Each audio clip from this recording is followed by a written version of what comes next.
Good afternoon, baseball fans, and welcome to high school playoff baseball here on SHN Sports. I'm Michael Francis alongside the one and only Mr. Jonathan Kaspar as they're doing their final in and out, and we'll be getting underway here soon. But what a game it was on Thursday night, Jonathan. Yes, sir. Getting to see our Raiders come out victorious, and it was a very tight, very closely matched game early, and we sort of expected that, knowing that, again, these two, as we've talked about many a times, these two divisions within 5A are very closely matched and very highly ranked, so you know you're going to get quality baseball every time they match up, and very tight early, and we saw Raiders come away with the win, taking it to the sixth and seventh inning before they made that happen and just ran away with it. So we have some scores from across the area to go over. Jonathan will go over those. We do. So did see Austin McCallum playing against Eastview, and Eastview advancing in straight games. Georgetown advancing as well against Navarro with a big offensive showing for them, 29-1 and 10-0 in their two games.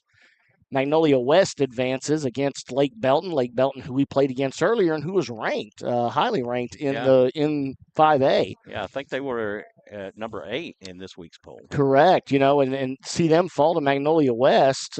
Probably a bit of an upset there, looking at records and rankings. Cedar Park is going game 2 today at 1 o'clock in Bastrop. They were able to win against Piper within our divisions here, 9-0. Alamo Heights did advance, and they are waiting for the winner of our series. Alamo Heights taking care of Harlandale, excuse me.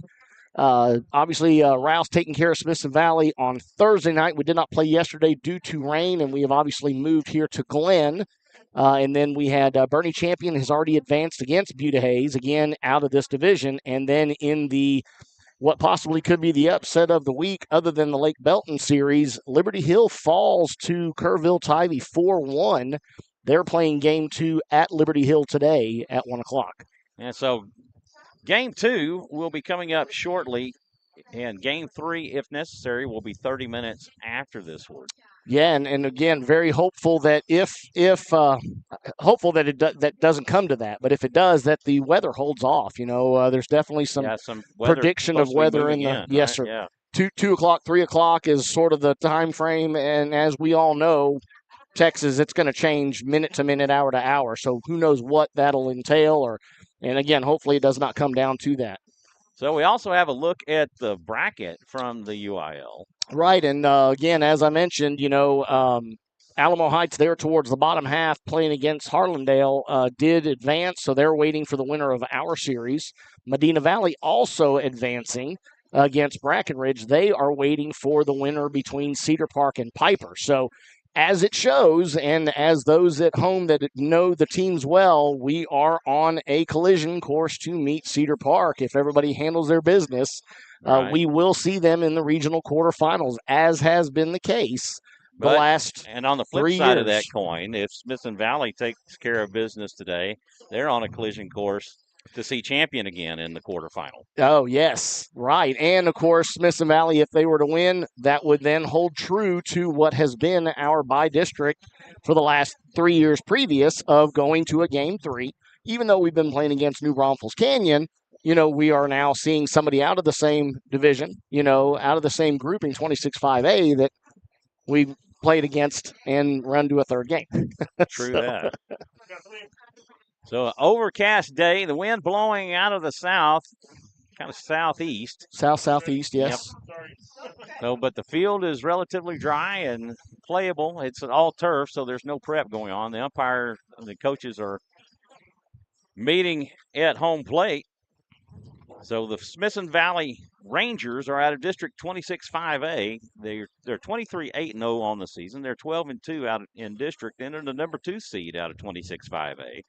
The head coach is Chad Kell. He's in his 19th year with 413 wins. He's assisted by Alan Lynch, Lane Bowman, and William Wood.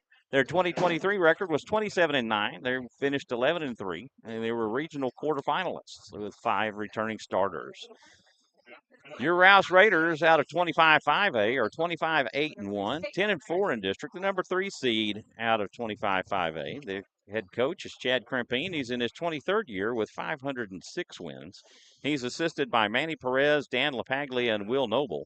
Their 2023 record is 30-12-1. They were 9-5 in the 4th seed out of 25-5A and finished as a regional finalist, dropping to that 26-5A team known as Bernie Champion. Known as Bernie Champion, yes. And they have 7 returning starters.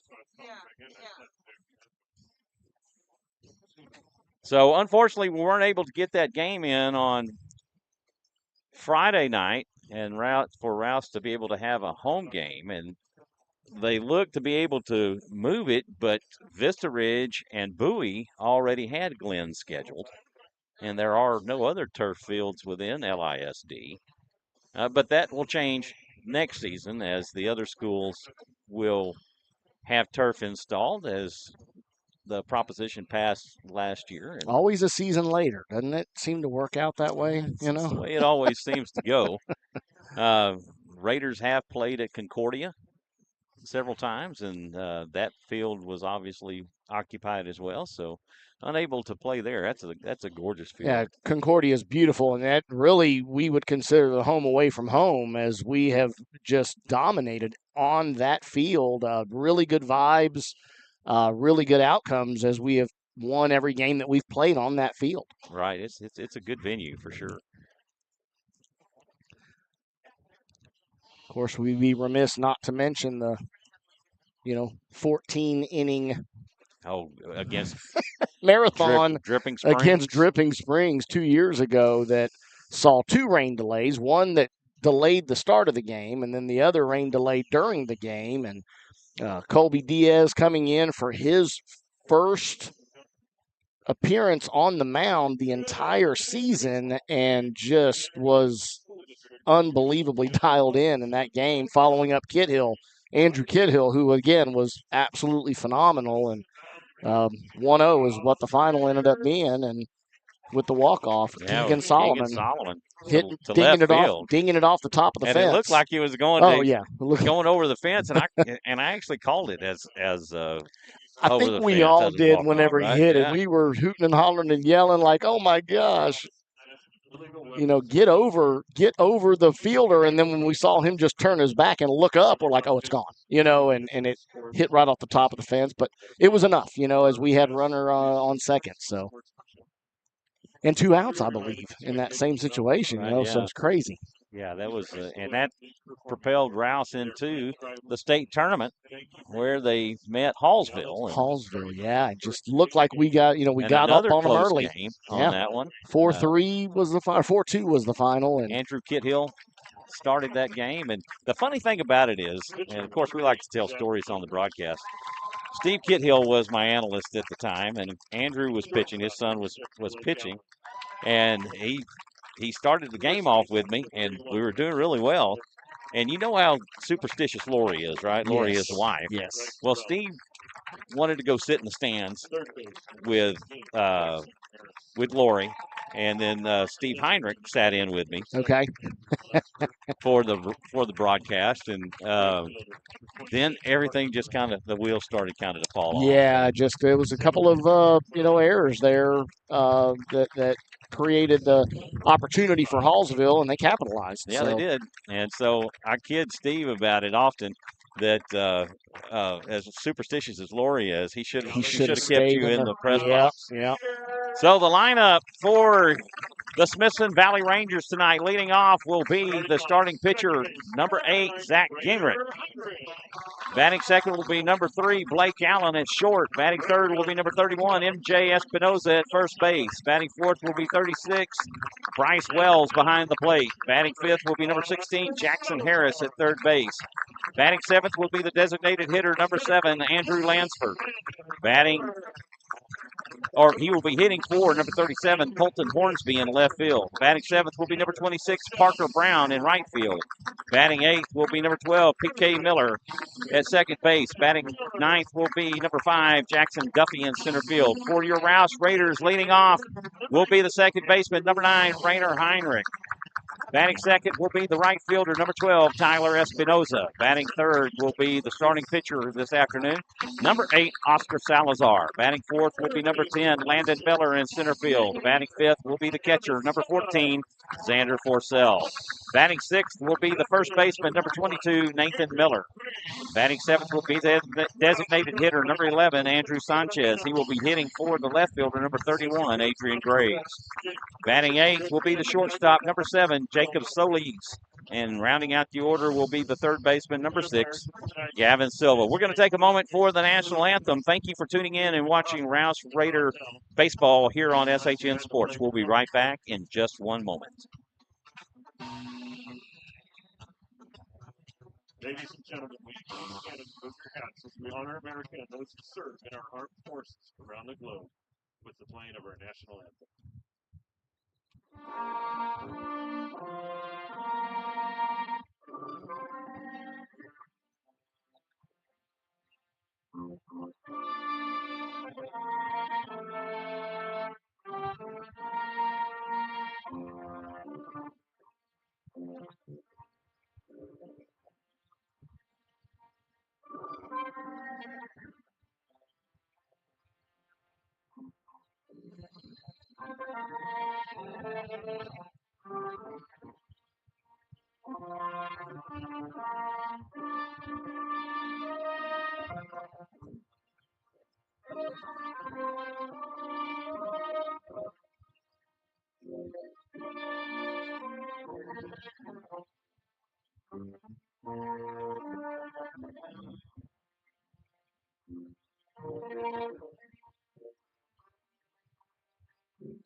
Play ball. It's playoff baseball time in Texas as we're set to get underway here at Grizzly Field on the campus of Glenn High School. Defensively for your Raiders tonight, number 8, Oscar Salazar on the mound. The number 14, Xander Forcell behind the plate. At first base, number 22, Nathan Miller. At second base, number 9, Rainer Heinrich. At third base, number 6, Gavin Silva. At short, number 7, Jacob Solis. And left, number 31, Adrian Graves. In center field, number 10, Landon Miller. And in right field, number 12, Tyler Espinoza. Due up for the Rangers in the first, number 8, Zach Gingrich. Number 3, Blake Allen. And number 31, MJ Espinoza. So again, Coach Krimpine electing to go with what was his lineup later in the season and having Gavin Silva come back in, having pitched the first game, and he will get the start, the nod at third over Diego Gayton, who we've also seen in that spot earlier in the season. And Gavin doing a good job of hitting for himself as a pitcher, so getting an opportunity to come in at third. Aside from that, really no changes, no different defensive lookup, as we've always had Nathan Miller make his way to first base while Oscar Salazar comes in to pitch. And one thing I did notice, Michael, is Coach Krimpine electing to go with the visitors' dugout over the home dugout. Glenn's dugout is down the first base side for the home team, and that is where we will see Smithson Valley Rangers camp out today for the game. Yeah, it was interesting. Normally he's on the first base on the home side for a home game, but here he opted for the visitor dugout. I thought it was maybe a comfort level. You know, we're used to being in that dugout. We've been very successful out of that dugout, and looking across, the colors are the same blue, although not the orange that we would have out of Glenn, and maybe that's just that comfort level for the players as well as coach. So, The Rangers in their road blue tops, gray bottoms with navy piping down the sides. Zach Gingrich makes his way to the plate, and we are just about underway here in Leander. Yeah, as we have old Don Boyles down there ready to take pictures as he does so well throughout the year, and Jonathan Wilson next to him.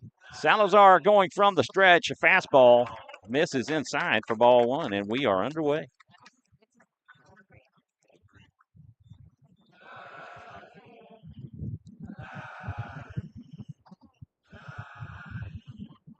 One-0 pitch, a fastball, just misses low.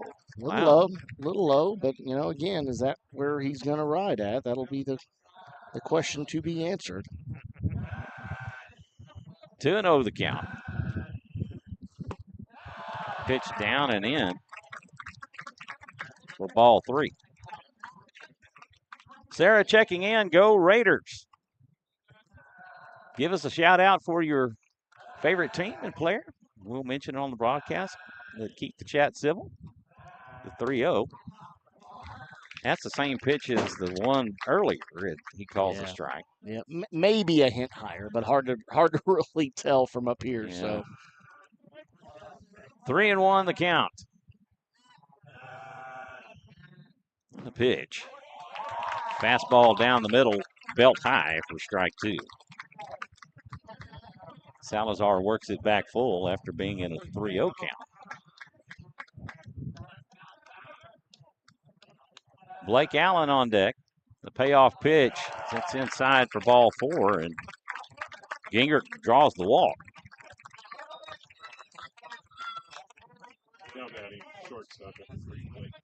Yeah, and of course the Rangers keeping an identical lineup as they did in Thursday night. Only exception is that Verrett is not starting at first because Espinoza is their normal first baseman, and he is in where he pitched Thursday night. Nicole Flores checking in. Go Rangers. Let's go MJ. First pitch to Allen. He'll lay down the bunt. Salazar will play it. The throw to first in time. And Allen with a sac bunt. And I'll tell you what, you could see it from Oscar. As quick as he was able to get to that bunt, he actually went to make a look and turn to possibly throw to second, but he lost his footing. So doing the right thing and the smart call, he reset himself and made the easy throw to first. So love to see his nerves are settled there. MJ Espinoza makes his way to the plate. You are getting a little bit of mist. I'm seeing some water on the camera. Gingrich extends his lead at second. That pitch down and away for ball one.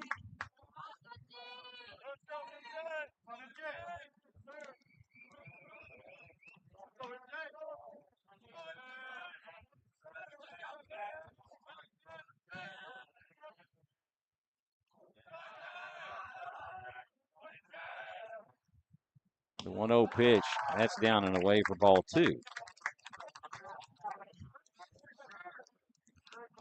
Yeah, Oscar giving a lot of attention there to Gingrich at second, giving him actually 4 looks before that last delivery. And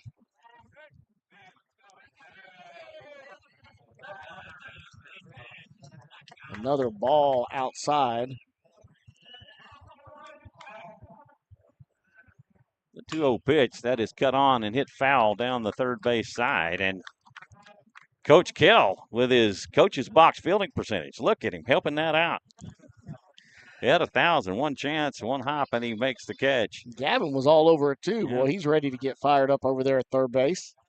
Avgyon checking on. I hope I'm pronouncing your name correctly. Let's go Rangers, number 36, Bryce Wells. The pitch misses low for ball three.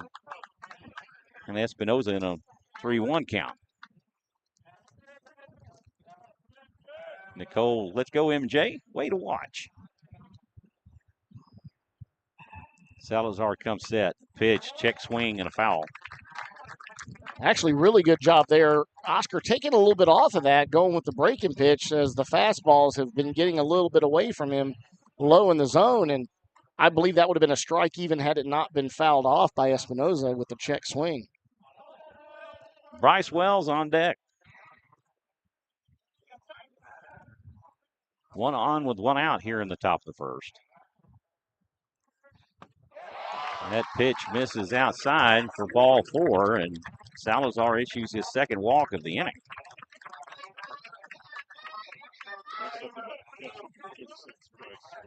Uncle B and Auntie Kim checking in. Go Rainer Heinrich.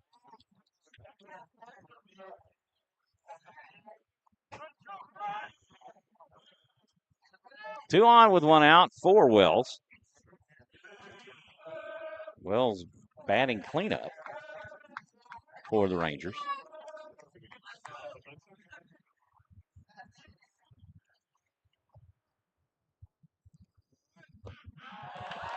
Pitch misses low for ball 1.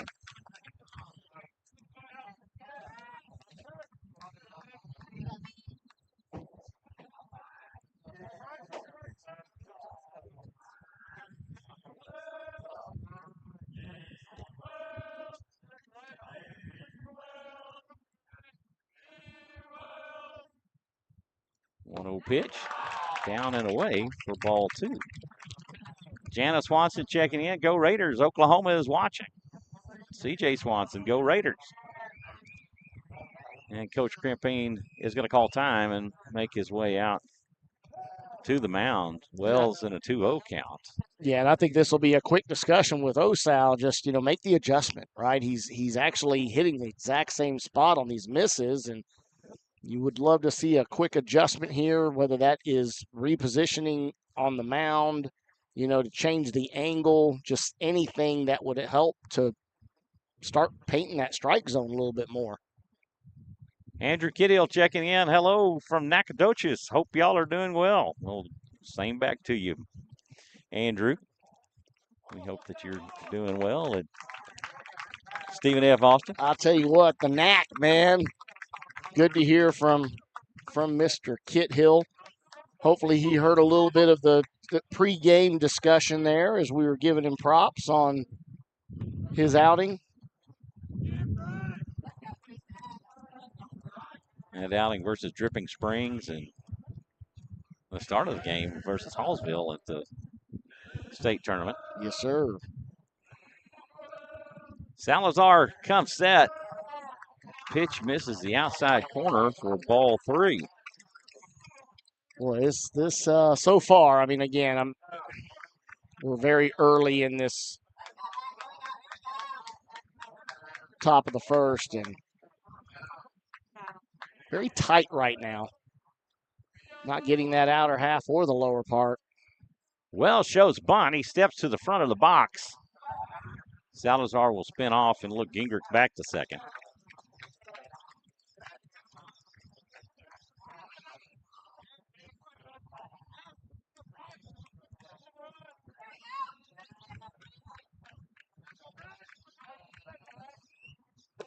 That pitch misses low. Over the middle of the plate, but again, for ball 4. And low. The bases are loaded on 3 walks. Jackson Harris will make his way to the plate. Yeah, the third baseman, big dude right here. I think I heard some people calling him the Moose.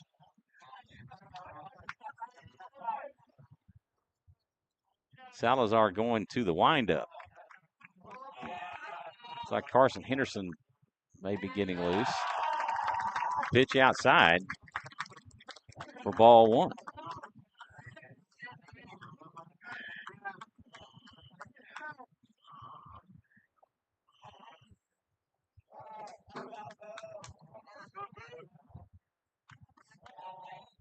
Salazar wanting to go through the signs. Want to go through the signs again. He toes back in. Pitch and for a strike.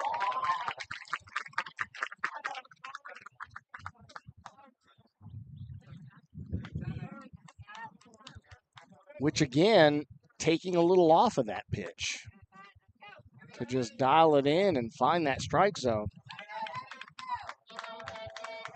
Sometimes that's all they need. Just, take a little bit. Don't try to overthrow. Take a little bit off, find your spot, then build off of that and work back up to getting that velocity where you want it. 1-1 the count.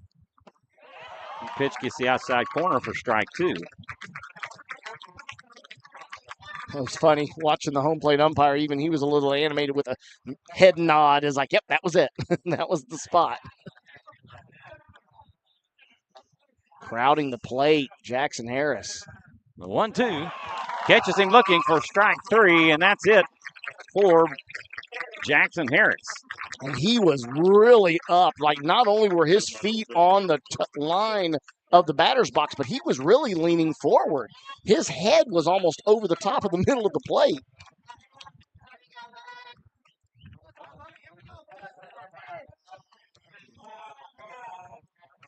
That will bring up Andrew Lunsford, the designated hitter for the Rangers. Parker Brown on deck. Pitch misses low for ball 1. Yeah, just all we need here is any kind of contact, pop fly, ground ball, any base for the infield. The 1-0 pitch, that's outside for ball 2. But it is going to require pitch to contact here. And Joanne Comorn checking in. Go Raiders. It's like Charlie Rouse is making his way in. Charlie and Sandra Rouse, or Rouse namesake. 2-0 pitch. Fastball misses low for ball 3.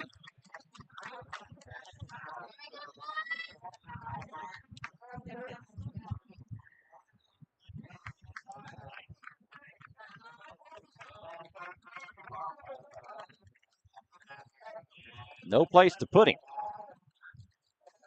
Salazar comes set. The 3-0 pitch. That's high and outside, and that'll walk in a run. Salazar with his 4th walk of the inning. And as we've mentioned so many times, Jonathan, there's no defense. No defense against for walks. We do have our courtesy runner coming in, number 6, which he was in yesterday. Sorry, let me get that for you. Nick Cernahouse. Cernahouse, right? Cernahouse, yeah. Nick Cernahouse. Parker Brown, the 7th batter of the inning for the Rangers.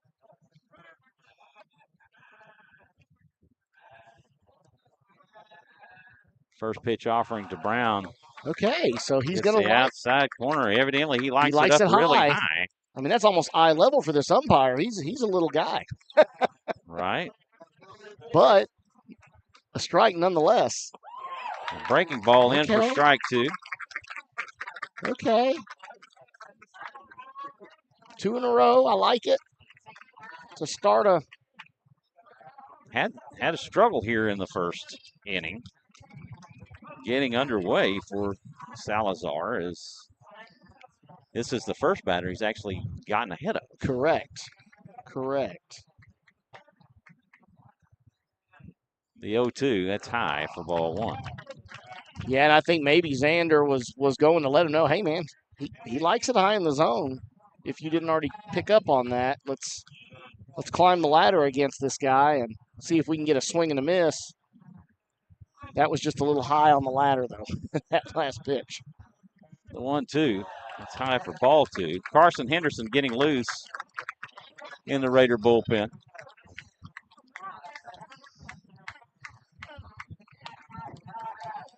Deuce is wild for Brown.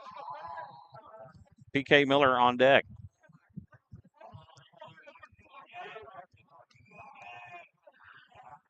The 2-2 pitch.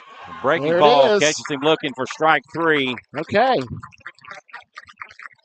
And Salazar works his way out of a bases loaded with walks jam. Yeah, definitely way more pressure on himself to get out of that inning than he needed to have. And, but finishing strong, some good pitches in there. part of it's figuring out what is this umpire going to like. The Rangers get one run on no hits. They leave them loaded. And on to the bottom we go. It's 1-0 Smithson Valley. I'm going to take this opportunity to make a announcement for the UIL. Don't miss the final UIL state event of the year, the 2024 State Baseball Tournament, taking place Wednesday, June 5th through Saturday, June 8th. These games will be played at the Dale Diamond in Round Rock, with Conference 4A games taking place at Dishwalk Field at the University of Texas at Austin campus. For schedule, spectator, and ticket information, please visit uiltexas.org/baseball. Again, that's uiltexas.org/baseball. Defensively for the Rangers, on the mound, number 8, Zach Gingrich. Behind the plate, number 36, Bryce Wells. At first base, number 31, MJ Espinoza. At second base, number 12, PK Miller. At third base, number 16, Jackson Harris. At short, number 3, Blake Allen. In left, number 37, Colton Hornsby. In center, number 5, Jackson Duffy. And in right, number 26, Parker Brown. Due up for the Raiders, Rainer Heinrich, Tyler Espinosa, and Oscar Salazar. And your, routine 1, 2, 3 guys here for the Raiders. And we did see Thursday night, Rainer Heinrich coming out of that sort of slump that he's been in with not hitting and staying alive in an at-bat that we thought was going to be a walk, or he thought was going to be a walk, and they actually called strike 2 on him to bring the count to full. And on the next pitch, he sent it for a ride out to deep left field for a 2-run homer, the second of the night. Andrew Sanchez doing the same earlier in the 6th. Gingrich typically plays right field. From the windup, the first pitch offering to Heinrich. Fastball down the middle for strike 1. That looked low based off of what we saw previously, but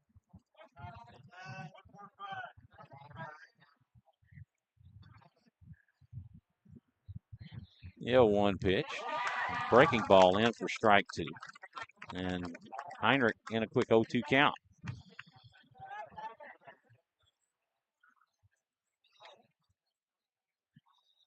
Wells gives the sign. The 0-2 pitch. That'll go to the backstop. And that is the first wild pitch that we have seen from Ranger pitching. Correct. In these 2 games, as MJ Espinosa and Minister didn't throw a wild pitch at all. That hit down the third baseline, played by Jackson Harris. The throw to first in time for out number 1. 5-3 on the put out of Heinrich. Right fielder, number 12, Tyler Espinosa. Yeah, and those that are listening at home, you're going to hear the familiar voice of Mr. Don Miller making the call here in the stadium voice. The dulcet tones of Mr. Don Miller. Although we are in a full reversal here in the press box of what is our normal spot. Breaking ball in for strike 1 to Espinosa. Oscar Salazar on deck.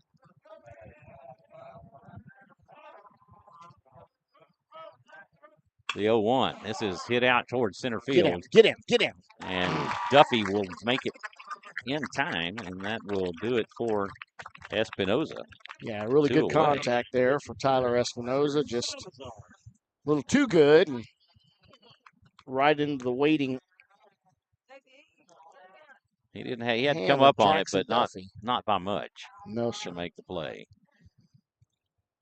That will bring up Oscar Salazar. Osa. First pitch, a fastball, in for a strike.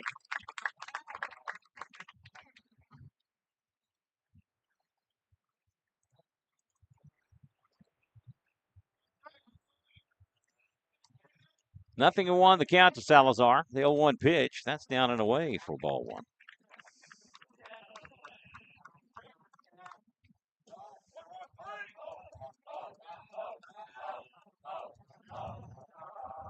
The 1-1 pitch. Another breaking ball. Just Ooh, man, that was wow, a that good-looking looked pitch. really good.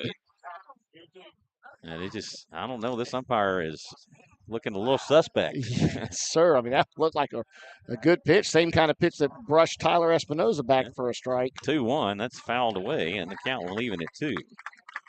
Yeah, had a similar pitch to Tyler, and he backed off just like Oscar did. And Landon Miller on deck, helping out his on-deck fielding percentage.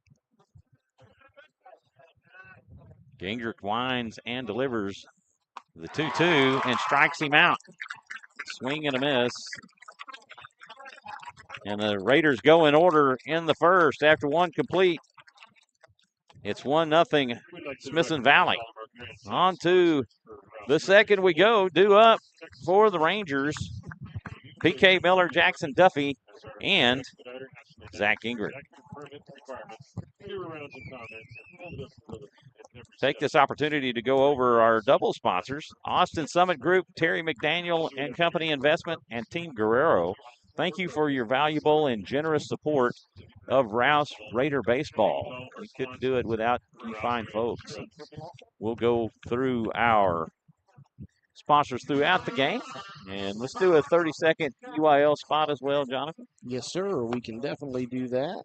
Let me find a good one here. All right, we'll be right back with you after this clip from UIL.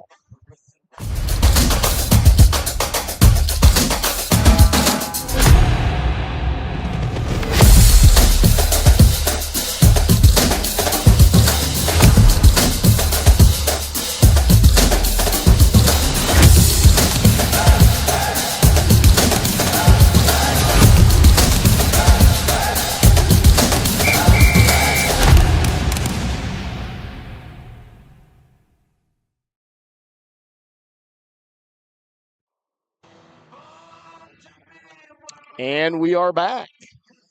Oscar Salazar back out on the mound to pitch the second and hoping to do a much better than he did in the first.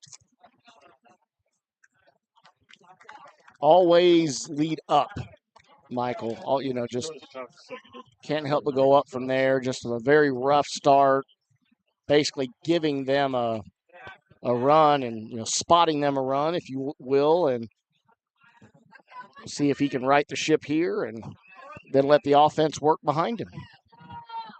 PK Miller makes his way to the plate. Oscar staying with the stretch. Fastball down the middle for a strike. Beautiful. It's a positive start right there.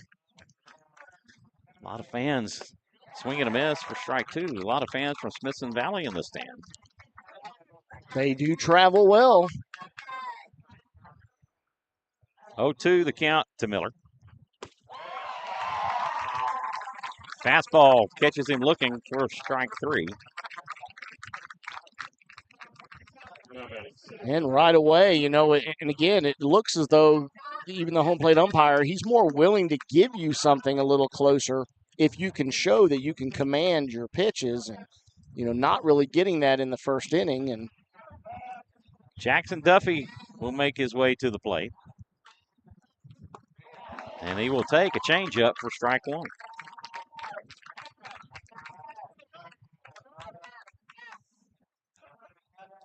Gingrich on deck.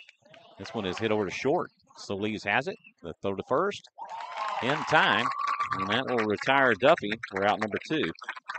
6-3 on the putout. I'm also noticing an immediate change in the demeanor of Oscar. He was maybe inside his head, maybe upset with not getting some of the calls, and he was a lot slower, a lot more methodical in his delivery in that first inning. And now, he's, again, getting that ball in his hand. He's ready to go. Gingrich is 0 for 0 with a walk. And he will take belt high for a strike.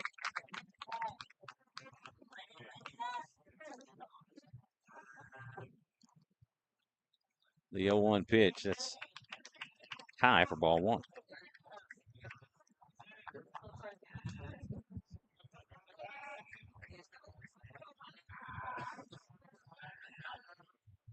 The 1-1, this is in play. In play, but it looks like it is just going to go Oh. over the fence and go foul.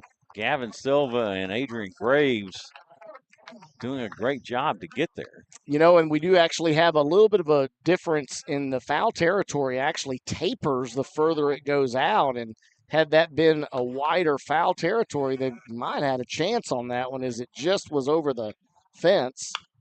This will be hit foul down the first base side, and the count will remain 1-2.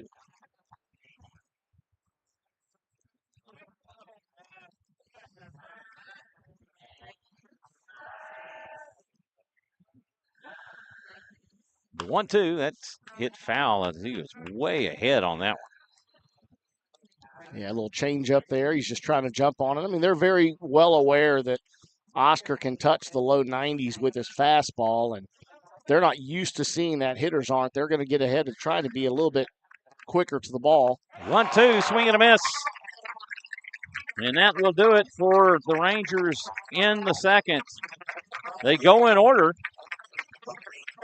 After 1.5, it's 1-0 Smithson Valley. On to the bottom we go. Due up for the Raiders in the bottom. Landon Miller, Xander Forcell, and Nathan Miller. And see, now's the opportunity for the offense to thrive off of good defense. You know, having great pitching there in the second now makes way for offense to come alive and show what they are capable of. We want to recognize our triple sponsors, B to Z Engineering and Four Wheel Parks. Thank you so much for your valuable sponsorship of Rouse Raider Baseball. We also want to recognize our home run sponsors, Tumble 22 Cedar Park, Mode Design, Boots Environmental, Toyota of Cedar Park, and Mack Hike Ford in Georgetown. Thank you very much for your sponsorship of Rouse Raider Baseball. Yes, definitely want to thank everyone out there who has contributed over the years, not just this year alone, but I mean, we know how much your help, you know, goes so long a way for helping these boys, you know, continuing to have good things, having, you know, stuff that they can, equipment that they can upgrade, you know, throughout the year. So very much appreciated. Zach Gingrich back on the mound for the Rangers to pitch the second. And we are ready to get underway. At the bottom of the second inning for the Rouse Raiders. Leading us off center fielder, number 10, Landon Miller. Yeah, not sure if those at home are able to see, but, you know, Don Miller just bringing to light that we have our bat boy in effect tonight for the Rouse Raiders, and that's breaking ball into Miller for strike one. The son of Coach LaPaglia. 0-1, the count to Miller. Pitch down and away for ball one. Or Coach L Swag, as Caden always called him. L Swag. L Swag. The 1-1 pitch is cut on and missed for strike two. Yeah, Caden Kaspar in attendance here for the game two, and over there rooting on his boys in the dugout. 1-2 pitch. This is hit into right field, and Miller with a leadoff single. Shorten it up on a two-strike approach. Go the opposite way if the opportunity arises, and he did that perfectly. That will bring up Xander Forcell. Forcell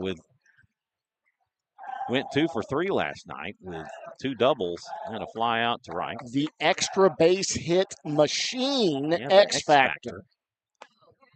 He will lay off, and he showed bunt, but lays off for ball one. Yeah, Camino Stapleton dubbed him the X Factor. Yeah, you'd been calling him the Zan Man. Zan Man. I'll tell you what, and in Bryce Wells, the catcher, immediately off of that pitch, he'll lay the bunt down the first base side. Gingrich will play it and lob it to Espinoza for out number 1. And Miller will advance on the sacrifice. Yeah, so I was going to say that pitch, breaking pitch, the second pitch there to Xander, the first one he was going to look to bunt was inside, brushing back Xander, which broke then hard in towards the plate. And catcher Bryce Wells was asking us, man, that wasn't a strike? Like he was asking him because similar to what happened for Oscar on a pitch that was inside that was not called a strike. Nathan Miller makes his way to the plate. Andrew Sanchez on deck. First pitch to Miller. This is fouled away for strike 1.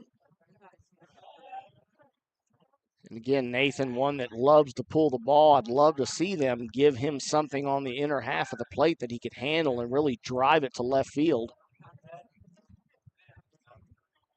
Gingrich from the stretch. It comes set. He checks Miller at second. The pitch, breaking ball, gets to the outside corner for strike 2.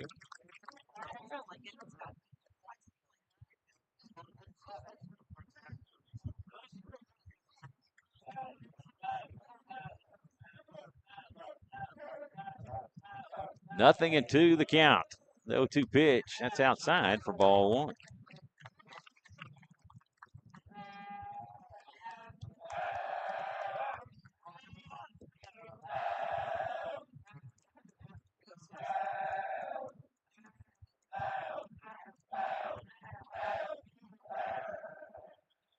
The 1-2 pitch, and Miller lifts this one to left, and it'll be caught by Hornsby. And not deep enough for Miller to advance. No, 2 away it's not. for Andrew Sanchez. 1 on with 2 outs here in the bottom of the second. I guess Borg is what the guys call him, his nickname. Borg? Borg. I didn't get the story behind that to find out why. But his mama knows, and it seems okay. Oh, is it okay? So it's something that his mother is even aware of. Interesting. The scoreboard aficionado, Kathleen Forsell, enlightening us on that information, that little nugget of information. He's huge. Andrew's very tall. The first pitch. This is popped up and just goes over the net. Yeah, And zero. foul as Wells was on it quickly. Oh, he was. He was expecting it to be able to have an opportunity, and there's no overhang with this net. It's a straight up and down, so a very thin line between what's going to be foul and what's going to stay in. And he was on it, but over the fence it went.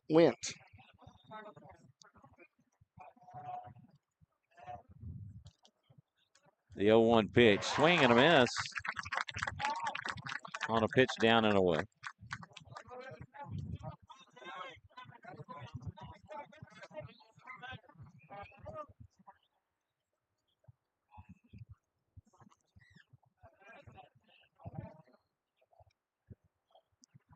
The 0-2. This is in on the hands. This is lifted to left. Hornsby comes in on it and makes the catch, and that will do it for the Raiders. They get no runs on 1 hit. They leave 1. And after 2 complete, it's 1-0 Smithson Valley. On to the third we go. Oscar Salazar makes his way back out to the mound.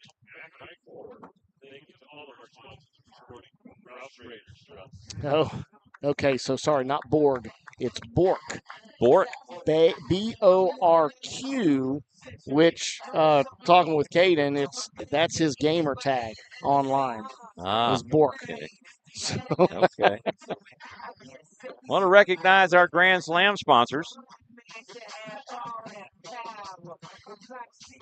Bully offers Texas construction teams a new take on building permitting. As your expediter, Ashley Knight ensures accurate permit requirements, fewer rounds of comments, and full visibility at every step, so you can break ground sooner. Faster permits in Texas, starting today. Energy for purpose. We perform energy audits for a purpose, stewarding energy to use to impact our most vulnerable. Thank you for your valuable support. We greatly appreciate it. Going to the top of the third inning. Due up for the The Rangers, Rangers off shortstop, number 3. Blake Allen, MJ Espinoza, and Bryce Wells. Allen 0 for 1. He sacrificed, or say 0 for 1, 0 for 0. He sacrificed bunted back to the pitcher. Pitch down and away for ball 1. Yeah, and on first pitch, so.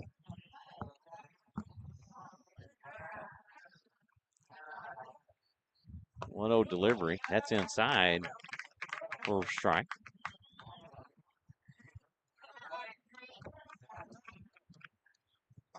Yeah, Blake Allen, one of the smaller guys here on the. That is fouled away for strike 2. 1-2 the count. Smithson Valley sideline.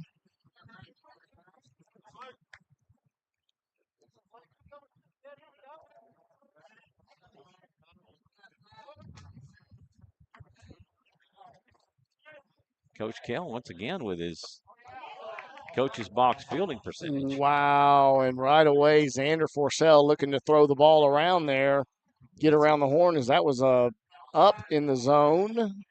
I don't know if it missed outside or high, hard to say. The 2-2 pitch. Fastball misses low for ball 3, and Allen works it back full.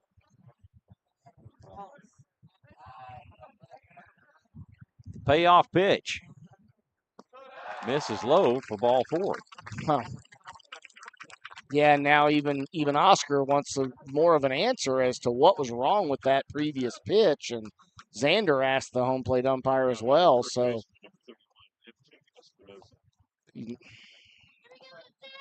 well, he is consistent in that both pitchers have had what seemingly looked like strikes that he called balls. The first pitch to Espinoza misses outside for ball 1.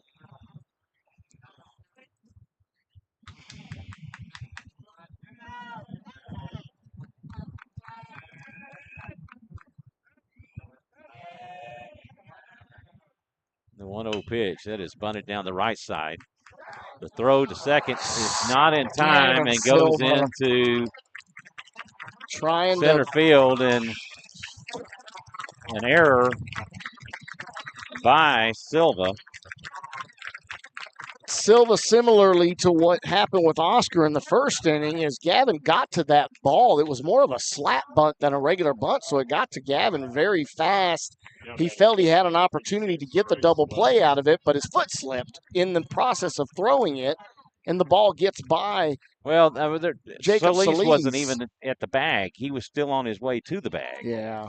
But he should have gone to first. Take the get easy the out at first. Exactly. You're having to stop your momentum that's carrying you away from second to stop and set your feet to make a good throw. And runners on the corners for the Rangers with no outs. And another bunt. This will go home. Oh, got him. Wow. That's home plate. Wow. What a play from Oscar Salazar to make the diving flip to Xander Forcell, who makes the catch. Luckily, they fell over each other. There was no harm there, intent. It was literally Xander making a play on the ball that was flipped from Oscar, and he happened to catch the ball right at the same time that Blake Allen was coming home. Wow. What a great, great defensive play and effort there from both Oscar Salazar and Xander Forcell. And I think that impact is, he lost his earpiece during that. It came unplugged off of his. Fielder's choice will go down in the scorebooks by the hit from Wells. As an out was recorded at the plate. Yeah, so we get the out, and we get the double play alive here with runners at first and second. Jackson Harris at the plate. He's 0 for 1. He was caught looking back in the first. Pitch outside for ball 1. That was well outside, folks. Yeah, They're getting a little chippy now. Here is the crowd on balls and strike calls, but that was for sure outside. 1-0, a swing and a miss for strike 1.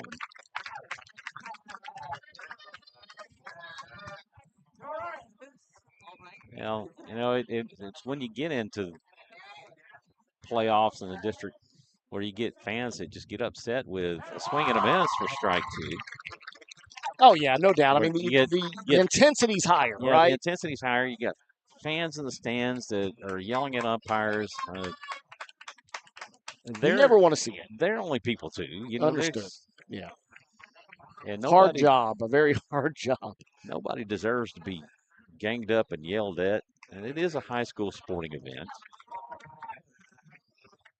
Tell you what, one thing I'm noticing here with Jackson Harris, he has actually expanded his own zone just knowing that he went down on 3 straight pitches in his first at bat. Salazar will spin off and look Espinoza back to second. 2 on with 1 out. The 1-2 pitch, a swing and a miss for strike 3. And again, it was evident there. He swung at 2 pitches that were down in the turf, really nowhere close to the strike zone, but he, knowing what he had seen in his first at bat, really influenced how he reacted and offered at plate balls that were not strikes. Andrew Lansford stands in. He is 0 for 0 with a walk. Swing and a miss for strike 1.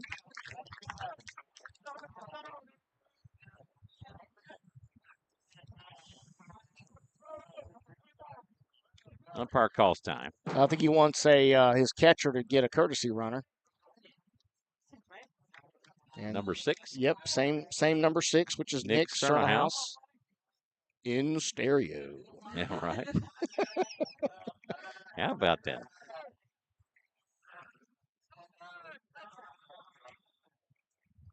Forcell gives the sign. Salazar comes set. He checks Espinoza at second. Come home. Pitch high for ball 1. Again, we want to thank everybody for tuning in and watching high school playoff baseball between Smithson Valley Rangers and your Rouse Raiders. This is fouled down the third base side. And the count will go 1-2.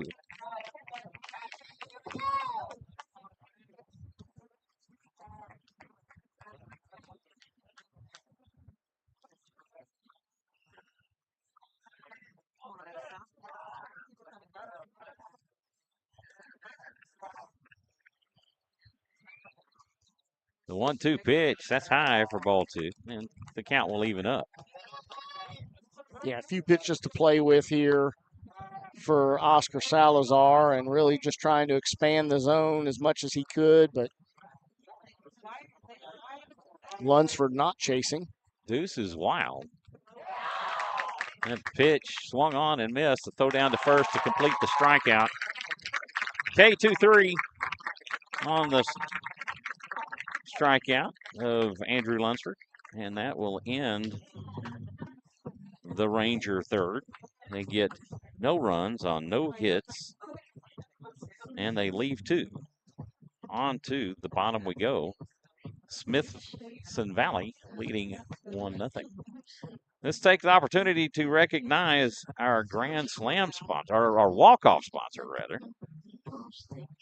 GPS Legends Baseball. With over 50 years professional playing experience on staff, we help young men find their direction on and off the field. It's bigger than baseball. Give a shout out to Brandon Puffer and the fine folks at GPS Legends Baseball. Yes, sir. Thank you for your sponsorship of Rouse Raider Baseball. Good group of guys over there. And it's like we've had a couple of the Ranger players make their way here behind home plate to get a little bit they of come the in. They come in every inning. gun. Yeah. Oh, do they? Yeah. Okay, that's the first time I've seen them or watched them getting a radar gun out to let, I would assume, Coach Kale know exactly how his pitchers are doing. Zach Gingrich back out to pitch the third. Due up for the Raiders, Jacob Solis, Gavin Silva, and Rainer Heinrich. That'll be your 8, 9, and 1 hitters.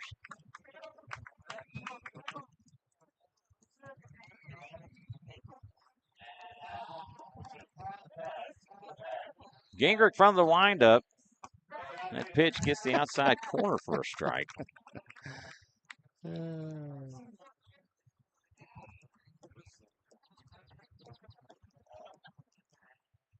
The 0-1 down and away.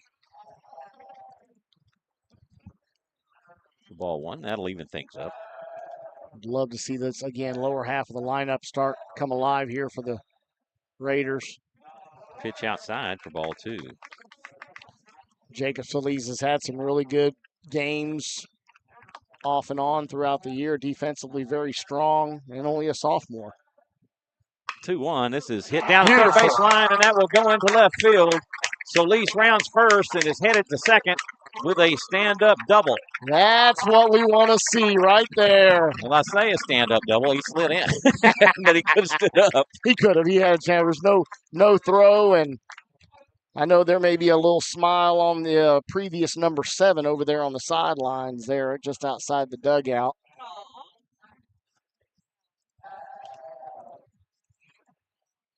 Now batting for the Raiders, third baseman, number 6. Guess there was a little bit of a funny story there, is asking who was going to have that number after last year, and Solis had asked if he was able to have that number. Silva shows bunt, and he'll foul this one back for a strike. Look at Nerner. Nerner helping that on-deck fielding percentage. And giving it to the home plate umpire. Very nice of him. Just another one of those crazy made-up stats that Jonathan and I have I still love the coach's the box fielding percentage. Yeah, the coach's That's box the best fielding one. percentage. Oh, yeah. Gingrich spins off and looks Solis back to second. And Espinosa almost in the pocket of Gavin Silva as he charged in on that show of a bunt. Shows bunt again. This time it pops up, and that will be played by MJ Espinosa as he crashed hard. And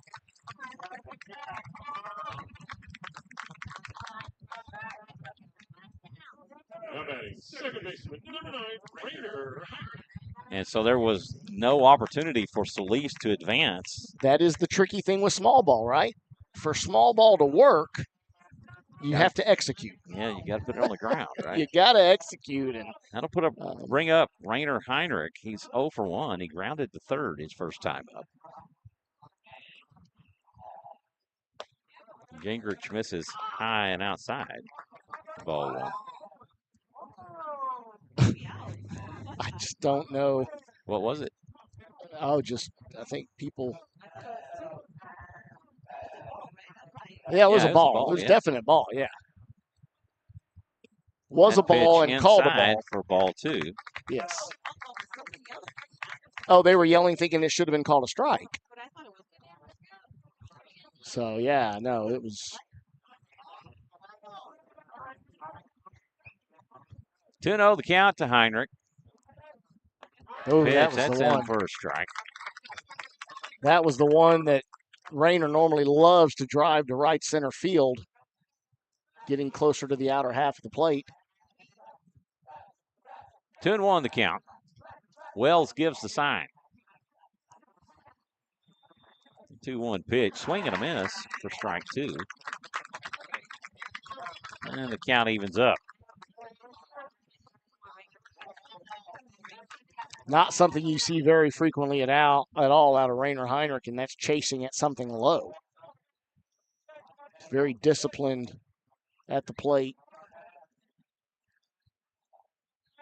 2-2 pitch. That's outside. Great Ball job 3. of Wells.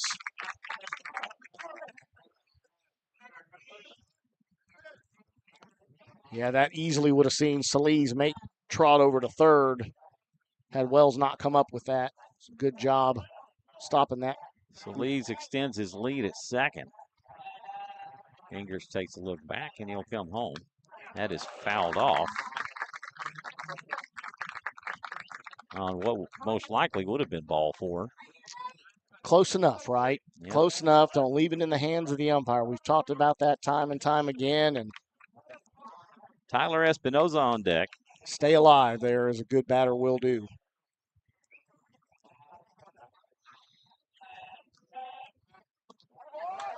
Payoff pitch misses outside for ball 4, and Ginger issues his first walk of the afternoon.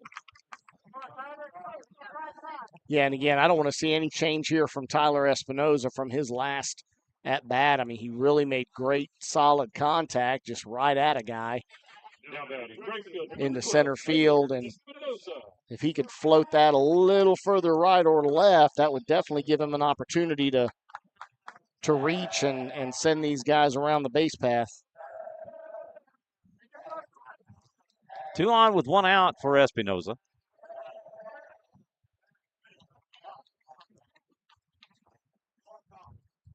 Espinoza calls time.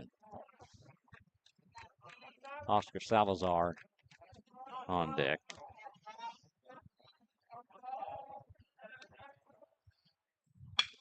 This will be hit back up the middle. Throw to second in time. Throw to first, not. Oh! Great Fielder snag. choice by. Oh, great. Yeah, great play by Blake Allen. Yeah, very, very well played by Blake Allen. And again, another one of those momentum just pulling him hard off of second base, but was able to make the spin and throw. And gets Heinrich at second base. That'll bring up Oscar Salazar. He's 0 for 1. He struck out, and a rare strikeout for Salazar.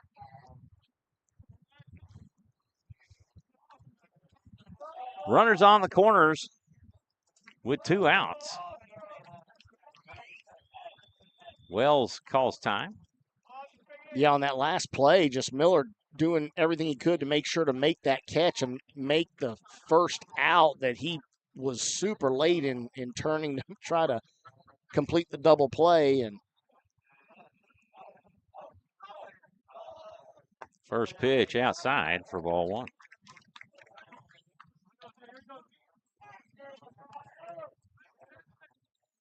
Salazar, the RBI leader for the Class 5A classification.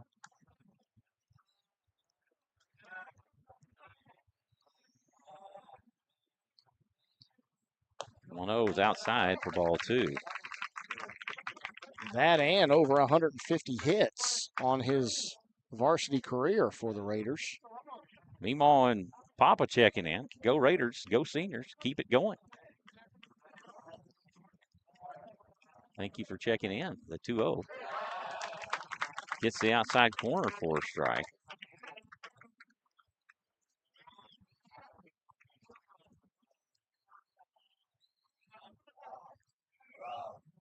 Landon Miller on deck.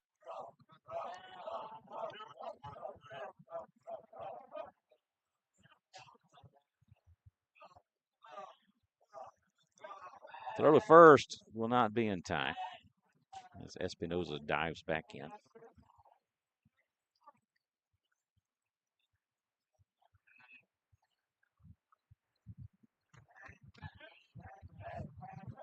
Ginger taking a long look in.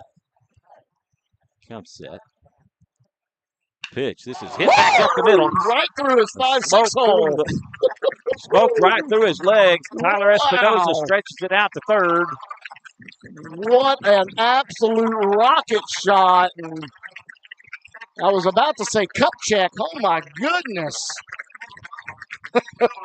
right between Gingrich's legs. Courtesy runner going in for first. Wow, that could have been very dangerous, very bad. But Dawson Snow coming in as the courtesy runner for Oscar Salazar, the pitcher.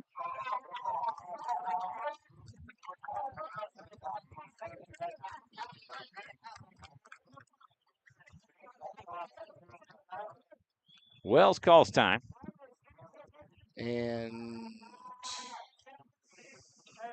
okay, yeah, just of course Landon Miller doing a really good job on his first plate appearance to drive one opposite field to get on, and doing it here would plate another run.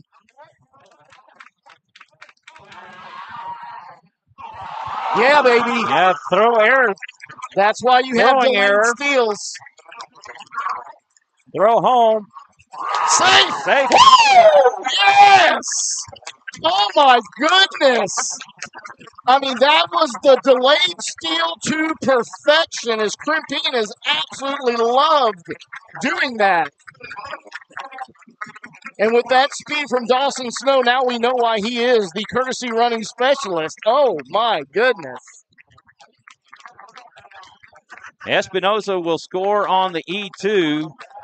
Dawson Snow for Salazar will score on that same error. I'll tell you what, so much to unfold there, Michael, is the delayed steal from Dawson Snow. He was doing everything he could to get a throw, but Wells did not do that. Pitch misses low for ball one. And then Wells ball looks up two and to Landon sees, Miller. yeah, Wells looks up and sees Tyler Espinoza is too far down the line, so he goes to try to make the throw to get him, and then on comes the running as he throws it into left field. Coach Kell will make his way to the mound. Wow. And have a talk with Gingrich. He wants to settle these guys down after having really been in a great position. And well, it's the things that hurt, or the walks and errors. And a throwing error, as hard as Wells threw that down the third base line and high over Harris's head and went into deep left field. And a great Harris, job by Hornsby to get that right throw there. back in to have a chance at the plate. Yeah, and then Dawson Snow with a great foul tip for strike one. Dawson really not letting up. After he got to second, he was just wheels down and came hard around third. Coach Crimpine waving him all the way and had a perfect inner half slide to avoid the tag. Another foul tip, and the count at 1-2. Yeah, Landon Miller staying alive here. Well, you weren't kidding. That was a lot ton around right there. To go, you're trying to watch everything and see it going in action, and it looked like Tyler Espinosa was going to be picked off at third.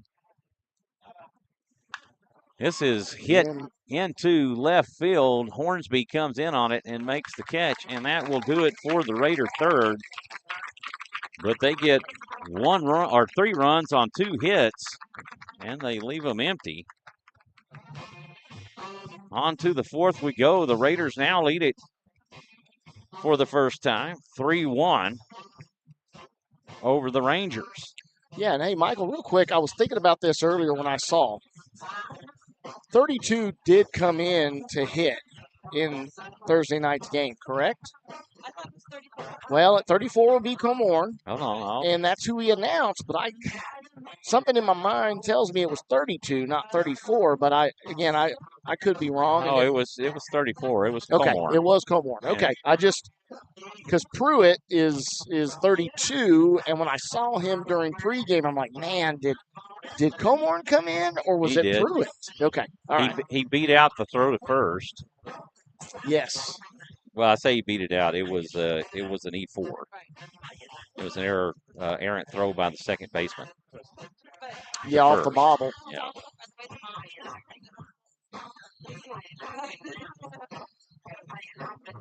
Due up for the Rangers in the fourth, Parker Brown, P.K. Miller, and Jackson Duffy. That's your 7, 8, and 9 hitters for the Rangers.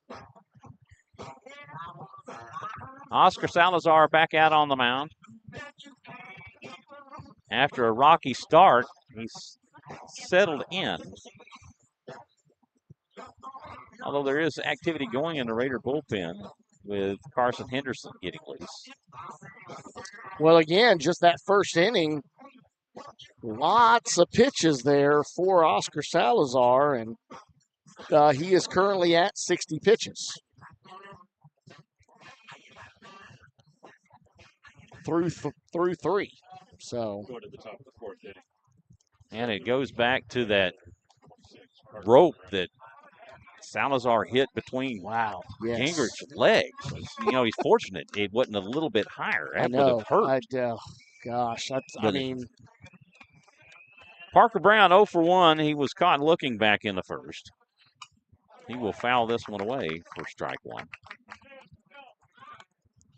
and it's really like, the Rangers are recognizing that now, and again, offering at a first pitch that was really outside and fouled off, and Pitch misses low for ball one.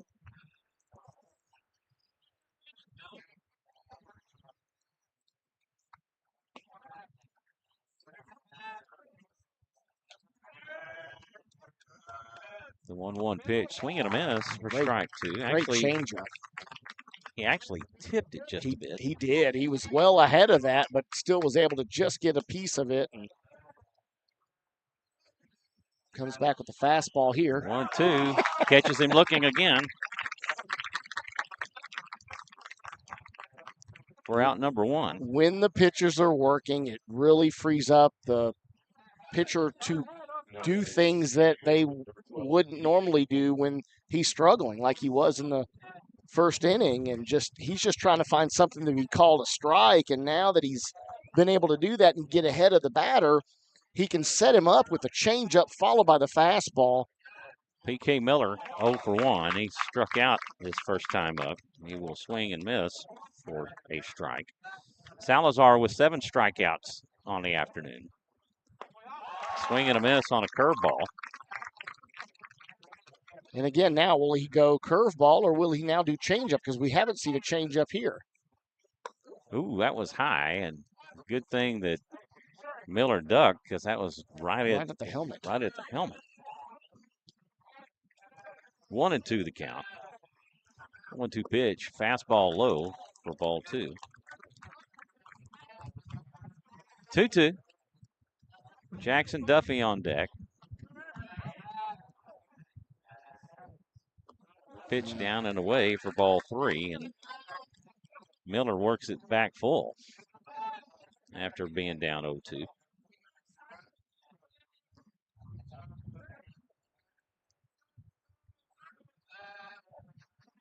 The payoff pitch.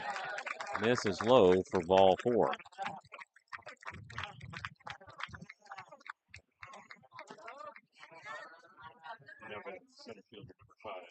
That is the 6th walk of the afternoon issued by Salazar.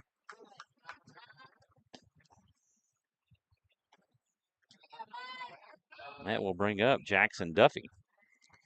Duffy is 0 for 1. He grounded to second his first time up. 1 on with 1 out. First pitch high for ball one. Looks like we got a shout out from Big E, Mr. Easton McGee, saying awesome third inning Raiders.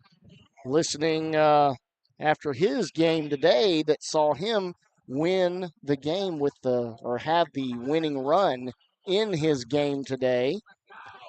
Way to go, Big E. I used to have a cat that I called Big E.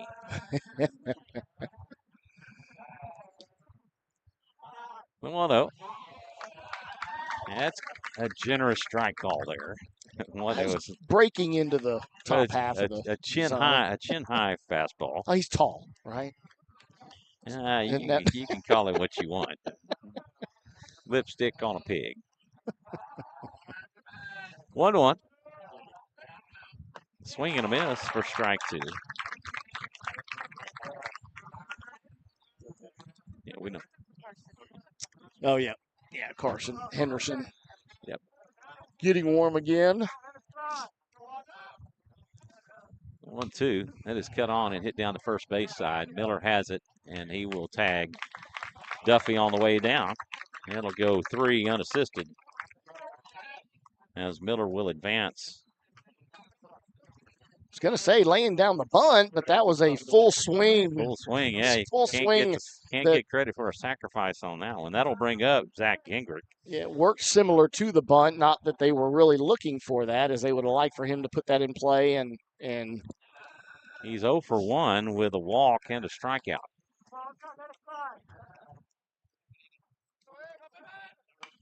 A little check swing and a foul down the third baseline. Of course, Jackson Duffy representing the only lefty on either side of the field. What? No. That's batting. Gingrich. Duffy already out. Oh, number 8. Sorry, number 8. I was looking at position 8. Wow. Sorry. My goodness, what a great pitch. Doesn't get the call. But he's done that to both pitchers, right? Yes, he has. 1-1 pitch. Swing and a miss on an off-speed pitch down the middle.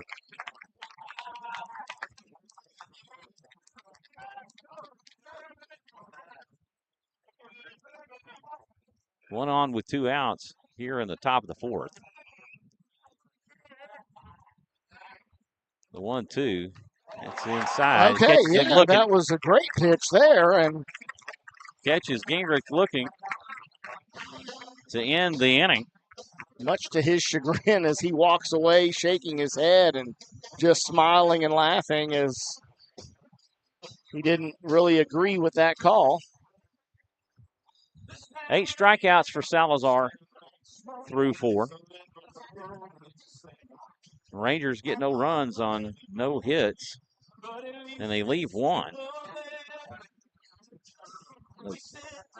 Along with those 8 strikeouts, there's 6 walks that Salazar has given up. I was going to say is he's got to keep the strikeouts alive to outdo his walks that he's had, in this game. So and we saw that, 4 of those 6 came in the first inning, and walking in a run as well. So just not the Oscar Salazar that we're used to seeing, but coach giving him the opportunity. And then we're going to go ahead and take a moment here to recognize UIL with another commercial from them, and we will be right back, folks. What rhymes with great? Participate. Where does greatness start? Here, in the classroom. On the stage. In the pool. On the field. Where will your greatness take you? To better grades. To more friends. Yeah! Be great. Participate!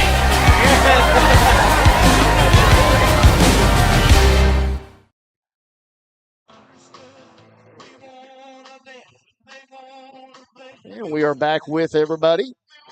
Thank you for joining us here at Glen Grizzly Field for playoff baseball. And as usual, coming to you with the opportunity that we have to request. And, we were given the privilege and the rights to be able to video and give you audio. We're always able to give you audio, but also to give you video for this game. And if you're enjoying yourself and really want to stay alive for possible any future broadcasts, like us and subscribe.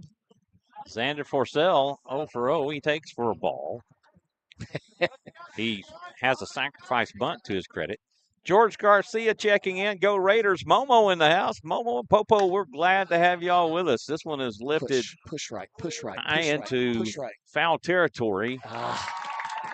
And P.K. Miller able to get to it in time. Yeah, again, wind assisted bringing that back into play as it's almost weird. It's out of the southeast, like you said, so it's not quite a crosswind. It's somewhat in and across. Keeping that ball in play and giving them an opportunity. P.K. Miller doing a great job on that one.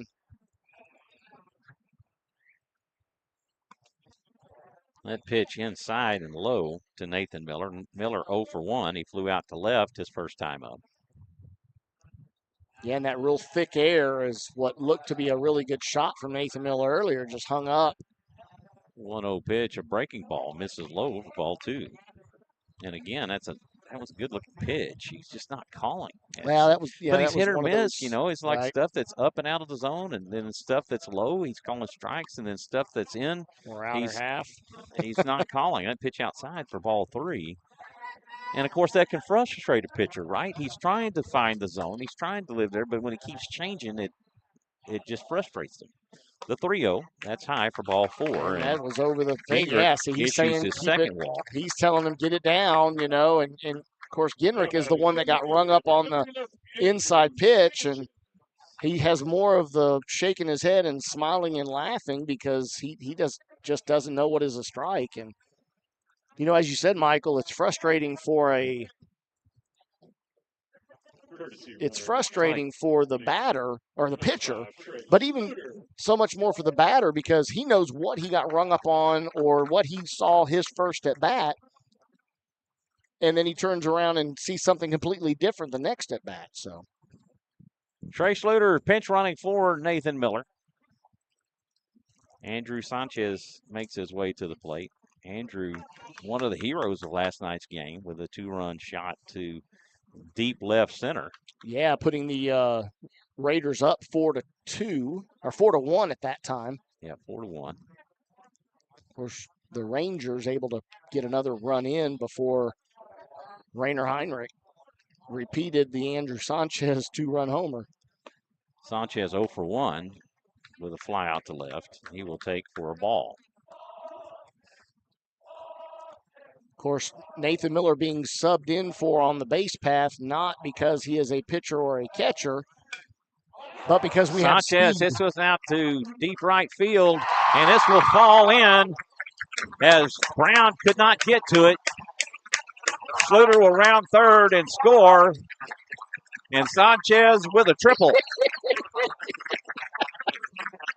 And again, nobody happier to see that than Coach Krimpine, as he's got so much faith in that young man, and a junior is Andrew Sanchez. And yes, Michael, I did have the talk with him before the game again, as I did Thursday night.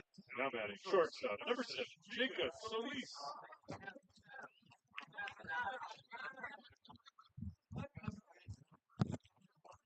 And the hit and run was on, and as I was sort of leading into that, I mean, they swapped Nathan Miller out not because he's a pitcher or catcher, but he's able to get a very much faster Trey Schluter on the base path, as Trey is able to really come in standing up, coming from first to third on that shot by Andrew Sanchez down the line on right field. Connor Thompson. Yeah, now Andrew Sanchez running is for subbed Andrew out. Sanchez, so pinch runner. Yep, speedier, again, speed on the base path. Jacob Solis 1 for 1 with a double. That pitch down and away for ball 1. No activity going in the Ranger bullpen as of yet. 1-0 delivery, a swing and a miss for strike 1.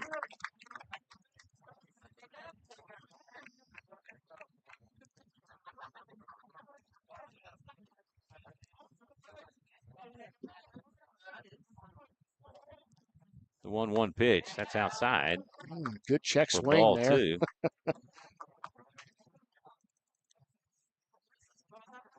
It's a ball. Yes. Yes. Yeah, 2-1 is the count.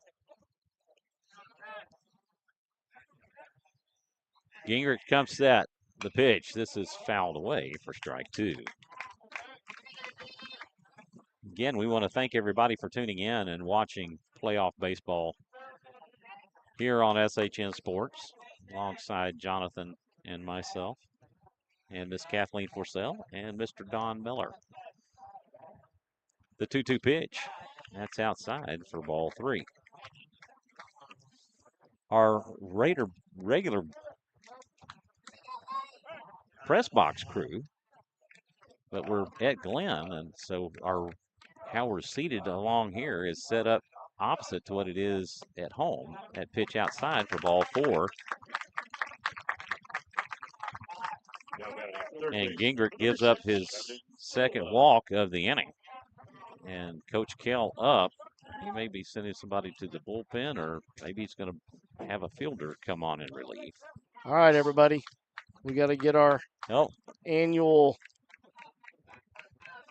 All right, you got to send that out. Yes, sir. Yeah, I didn't get the one when we took pictures down there with our jerseys on. Yeah, who's got that? I know, didn't and get look, that one either. and Miss Kathleen Forsell did not wear her jersey. She looks pretty in pink anyway. So, Oh, yeah, she does. Gavin Silva. A little upset we don't At see the blonde hair, though. That I believe we were Pitch told. in for a strike. We were told that she was going to have a new hairdo for the playoff run, even if the boys didn't. Silva is 0 for 1. He popped up a bunt to first. And this one will go foul. Oof. As, again, he popped it up. Espinoza played it last time. And he wasn't crashing on this one. Runners on the corners for the Raiders with one out. With Silva at the plate. Yeah, Rainer Heinrich on deck. Not probably got to see the bunt here with 2 strikes. Let him swing away. The 0-2 pitch. This is hit a liner. What a play by P.K. Miller. Oh, my goodness. Miller absolutely lays out for that and catches the ball past him. Wow, what a play. What a play. ESPN worthy right there. Ba-da-da, ba-da-da. In stereo again. What an excellent play by P.K. Miller. Oh, I love watching great defense regardless of where it comes from. Right. That's such a great play. That saved a run right there. You know, easily. And as hard as hit as that was, it could have possibly found itself into the gap out there. But Rainer Heinrich is 0 for 2, or 0 for 1, with a walk and a ground out. And he was caught in a fielder's choice. That one fouled away.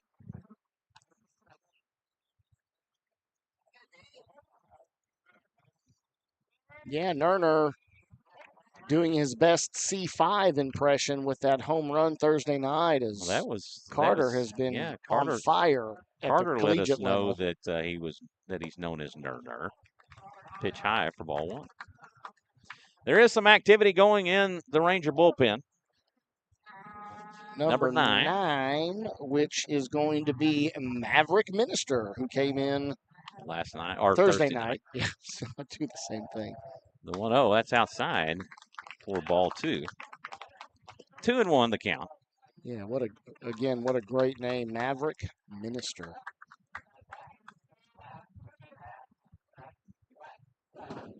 Gingrich comes set. A 2-1 pitch. That's in there for a strike, and that'll even the count at 2. Maverick Minister, the Top Gun preacher. Oh. 2-2. Deuce is wild for Heinrich. Come on, right here. 2 on. Heinrich. 2 balls, 2 strikes with 2 outs. This is hit out toward center field, and Duffy will get there in time.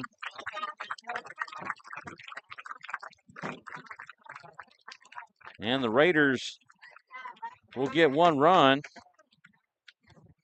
on 1 hit, and they leave 2 after 4. It's 4-1. Rouse.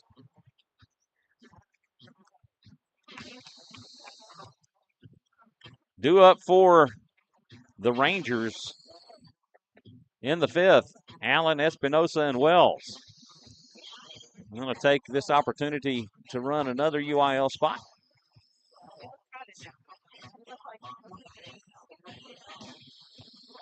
All right, and we will be right back with everyone after these messages from UIL.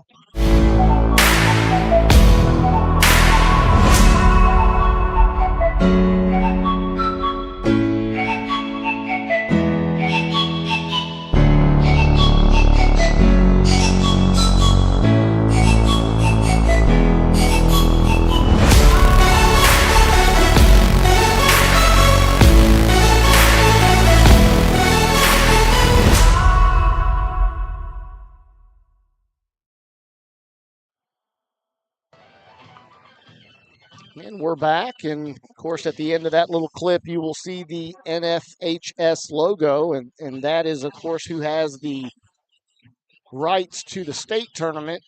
And they are also the ones that decide whether they're going to video or have rights to video any of the playoff games, which could override us in any situation. And that's what requires us to seek approval and get permission to be able to bring this game to you live. Oscar Salazar back out to pitch the fifth. That pitch misses low for ball one to Allen.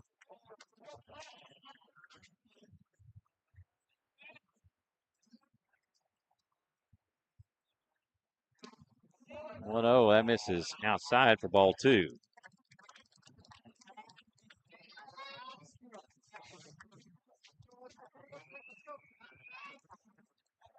Forcell gives the sign. The 2-0. That gets the outside corner for strike one.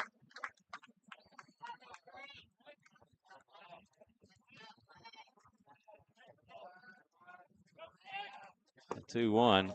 That's in for strike two, and the count will even it to Allen with a sacrifice bunt and a walk. Looks like we've got ourselves a pinch runner here in the press box. Swing and a miss. Drop third strike. Throw down to first in time. That is the first time that Allen has been retired on the afternoon. That will bring up MJ Espinoza. Espinoza has walked and reached on an error. Yeah, the closer. Yeah. Pitch outside for ball one. That was way outside.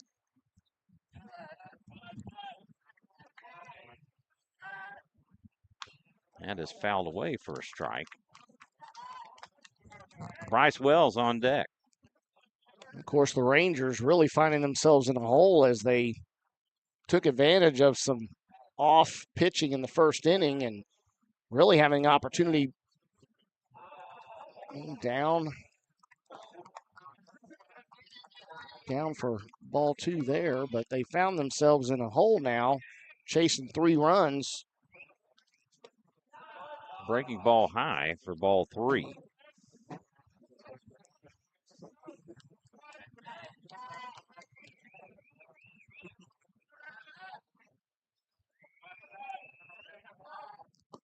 Pitch down and away for ball four, and Salazar issues his 7th walk of the contest. Now batting catcher number 36, Bryce Wells.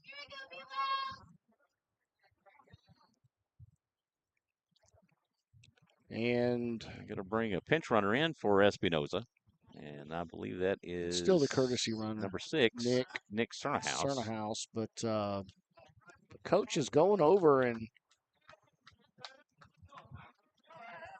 talking to the home plate umpire, and a little bit animated as well with the discussion. And it looks like it was just a basic discussion of the courtesy runner coming in, but he's been the same courtesy runner that they've had. Yeah, but this time So he's not a pinch. sure. He's a pinch runner. 1 on with 1 out for Bryce Wells. Wells has walked and hit into a fielder's choice. Pitch outside for ball one. That has seemed to be the miss tonight for Oscar Salazar, as being on the outer half of the plate. Wells calls time. Jackson Harris on deck.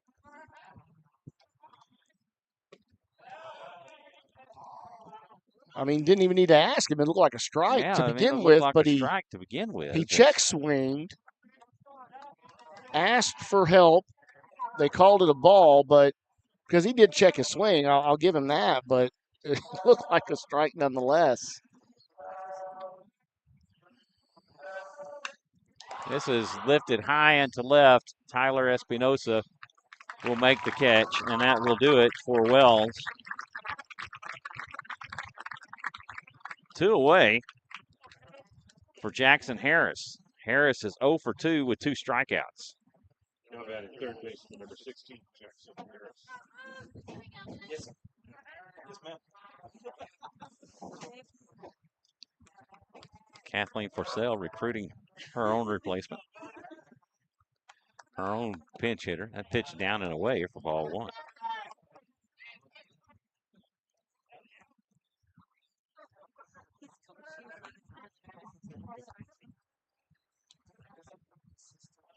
Assistant athletic director and head volleyball.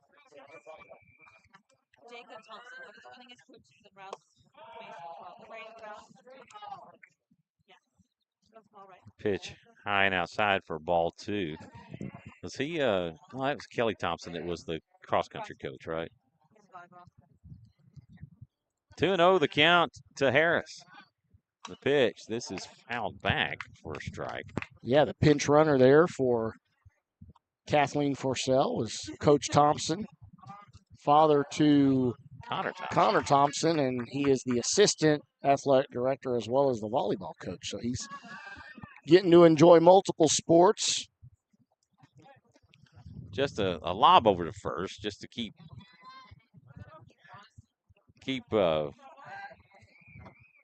Espinosa honest, or actually Cernahouse honest at first. Breaking ball, that's the strike. And throw down to second, not quite in time. It's actually a little short, and Rayner had to come up on it. Yeah, to play it, and Cernahouse will pick up a stolen base. Still a great pitch and throw option there, but I think he just got such a great jump, did Cernahouse, that even a perfect throw wouldn't have had an opportunity. The pitch was a strike.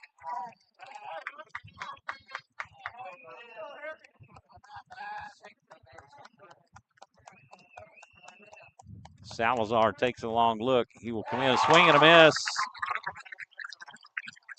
And that will do it for the Ranger fifth.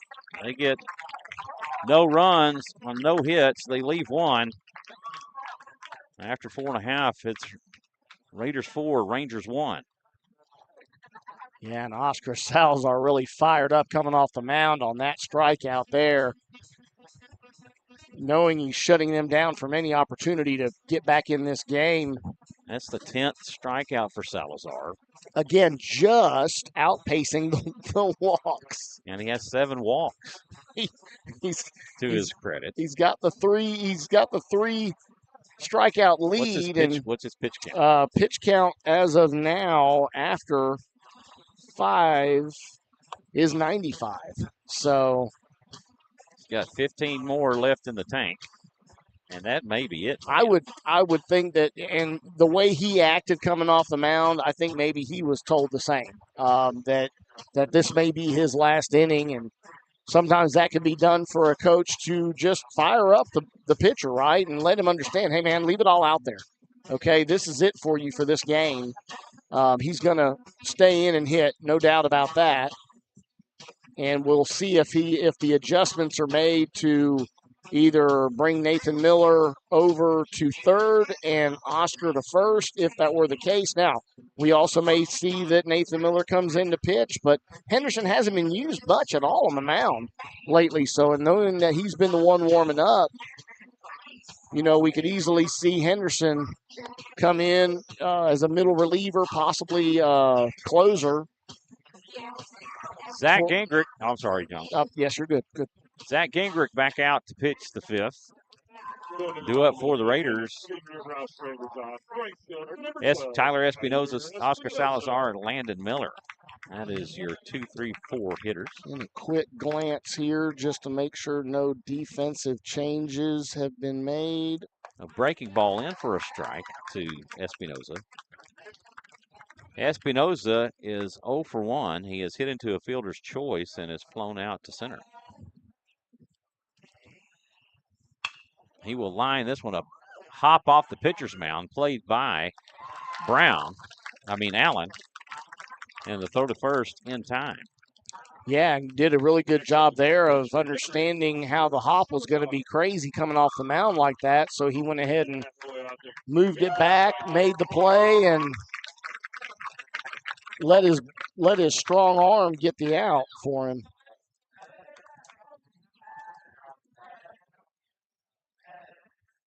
First pitch in to Oscar Salazar, a breaking ball for a strike.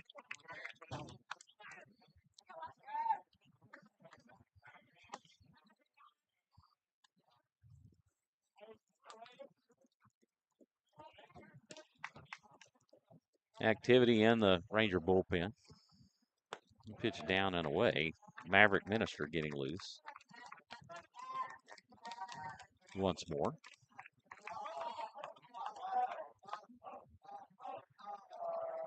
1-1. That's outside for ball 2. See what Oscar really wanting to help himself out here. And how many pitches did you say? He's at 95. He's at 90. No, Gingrich. Oh, Gingrich, I have not actually. Pitch inside for a strike, and that will even it up at 2. Ginrich's at 75. The 2-2 pitch. This is popped up and playable. A high pop up. And that'll be played by MJ Espinosa, and that will do it for Salazar.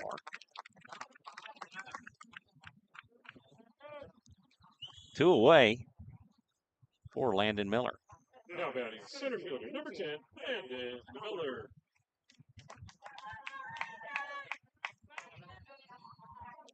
And again, another bat that I would love to see get fired up here and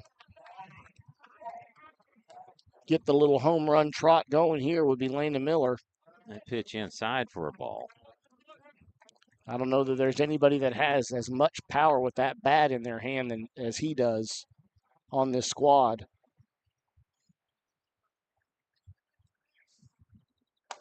One oh, that's inside. Almost gets him on the belt for ball 2. Almost brushed the jersey. You know, neither pitcher has hit a batter today. Correct. This is line back up the middle. This will be played by Allen. Throw to first will not be in time. Yeah, and again, that'll be an infield hit. Allen doing a phenomenal job over there defensively. Play, right? He had a sliding catch as that was hit extremely well, and Landon recognizing that he was going to have to make a heck of a catch and throw. He was not slow getting up that line and earned himself an easy single.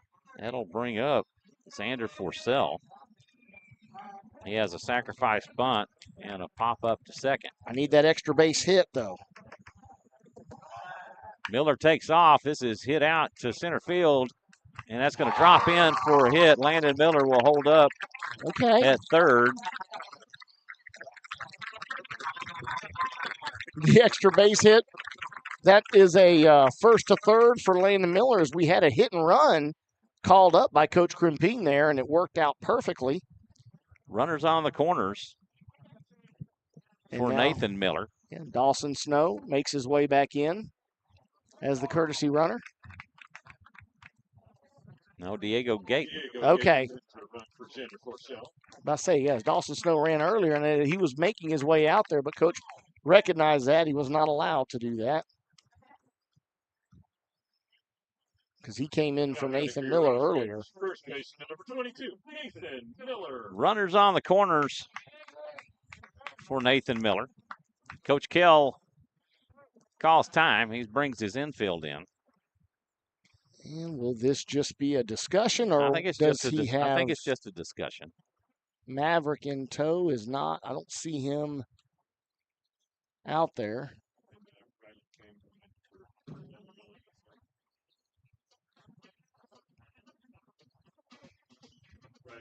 Ryland Payne will be pinch running for Landon Miller. Number 21, Ryland Payne. Yeah, Coach. Interesting that he makes that call.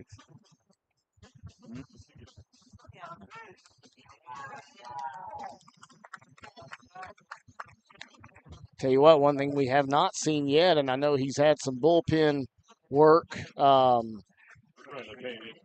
and would be Landon Miller on the mound.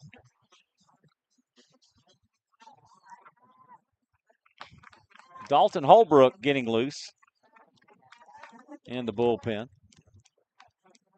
Holbrook came on in relief of Gavin Silva yesterday and went a third of an inning. That pitch down and away. A great job by Bryce Wells to play that, to keep it from going to the backstop and scoring pain. The 1-0, that gets the outside corner for a strike.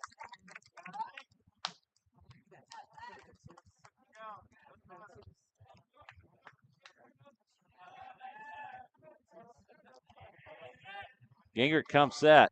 The pitch. This is lined up the middle. It'll be played by Miller. The throw to first in time. And that will do it. That'll go 4-3 on the putout of Miller to end the Raider fifth. They get no runs on 2 hits. They leave 2. And after 5 complete, it's 4-1 Rouse. And Oscar makes his way back out to the mound. So we will have an opportunity to see another 15 pitches here for Oscar Salazar. Looks like there is going to be a change being pointed out to me as Landon Miller has not made his way out to center field. We'll see. Carson Henderson is getting loose. And Dalton Holbrook. So will we see? Look at there. It's Mr. Bregman. Hey! Mr. Ron Bergman in the house, everybody. It's Bregman. It's Bregman. Landon Miller's going back out there, isn't he? Yep. Okay, there it is. Just a little bit of a. Okay, so well, they have Landon Miller going out there, but look at how he's warming up. He is actually warming up as if he is pitching. So somewhat of a long toss, not quite long toss, but a warm-up process that you would see. So there very likely could be a Landon Miller coming in to replace Oscar Salazar once Oscar gets his pitch count. Again, pure speculation at this point. We're just going off of what we see. Maybe those in the camera can see the same. Landon Miller was in very shallow left field, throwing as if he was a pitcher. Due up for the Rangers in the 6th, Lunsford, Brown, and Miller. Lunsford has walked and struck out. Good pitch. Again, that's a good-looking pitch, but he is just not giving that call. Yeah, I mean, it was definitely covered the plate, but it was maybe a bit high, would be my guess. Number 21 is pinch hitting for Lunsford. Oh, yes, sir, and that is Jake Furay. Furay, F-U-R-A-Y. 1-1, that is cut on and be played by Silva. The throw to first is going to be an E5.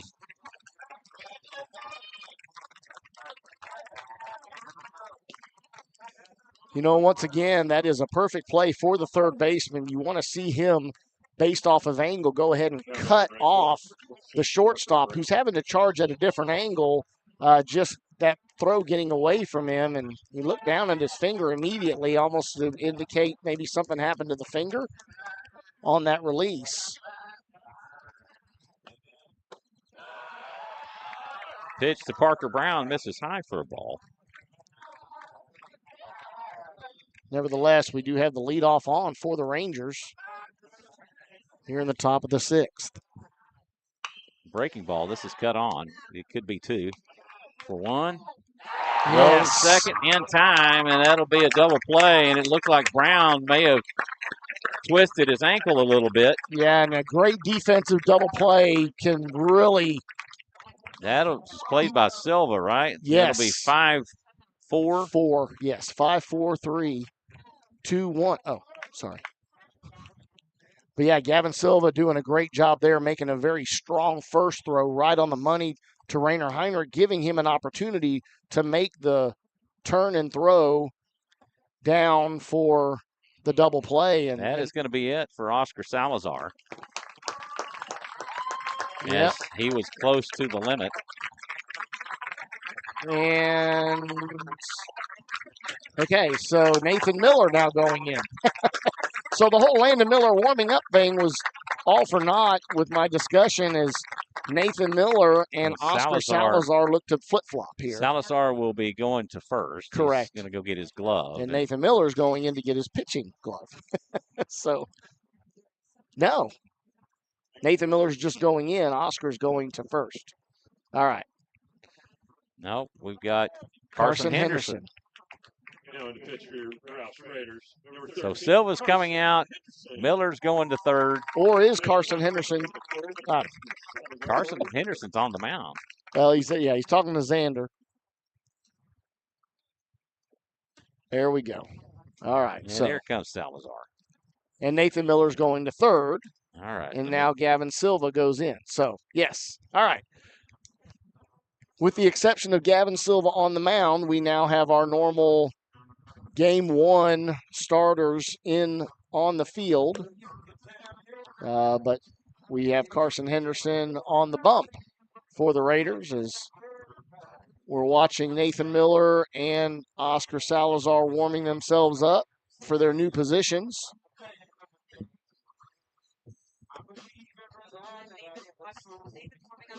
And then Nathan, they're going ahead and saying, no, Oscar's thrown enough.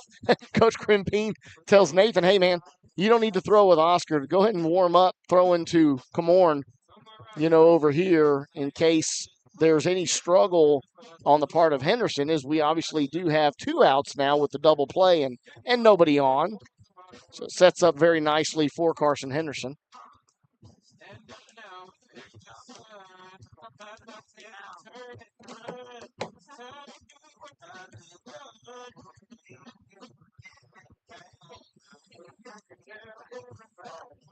Well, and the field umpire is actually telling Carson that he needed to adjust his arm sleeve. Interesting. I don't know what that was all about. Adjust it? In what way? Yeah, I don't know, because even Carson looked down and says, hey, it's black. It's not white, and that's a thing, but I think he told him to pull it down, unless Carson had a bracelet on, but I wouldn't have thought so. I saw Oscar helping him adjust something with his arm sleeve.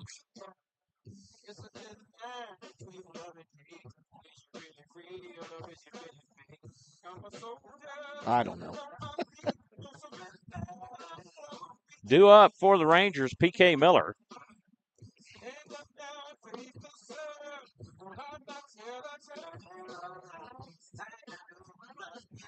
Some umpires can be pickier than others, so no telling what he was.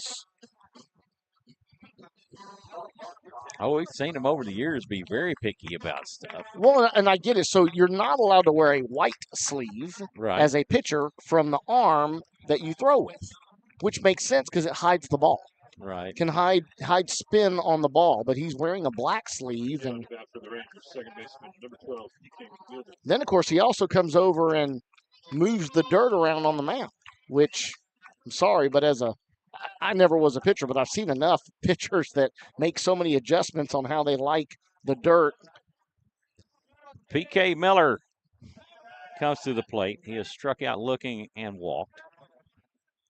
Carson Henderson will deal. This is a check swing and a foul.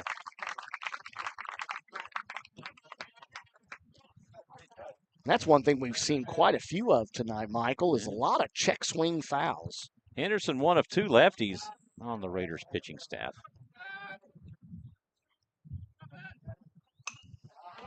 Foul back out of play for strike 2.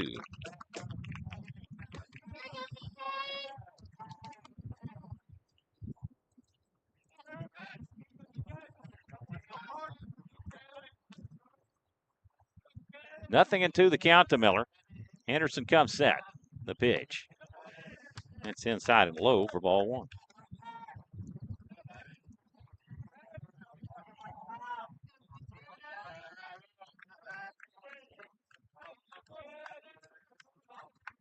Nobody on with 2 outs. 1-2 pitch. And this is outside for ball 2 as Parker Brown hit into a double play. Carter May getting loose in the Raiders bullpen. Deuce is wild for Miller. Pitch outside for ball 3, and Miller works it full.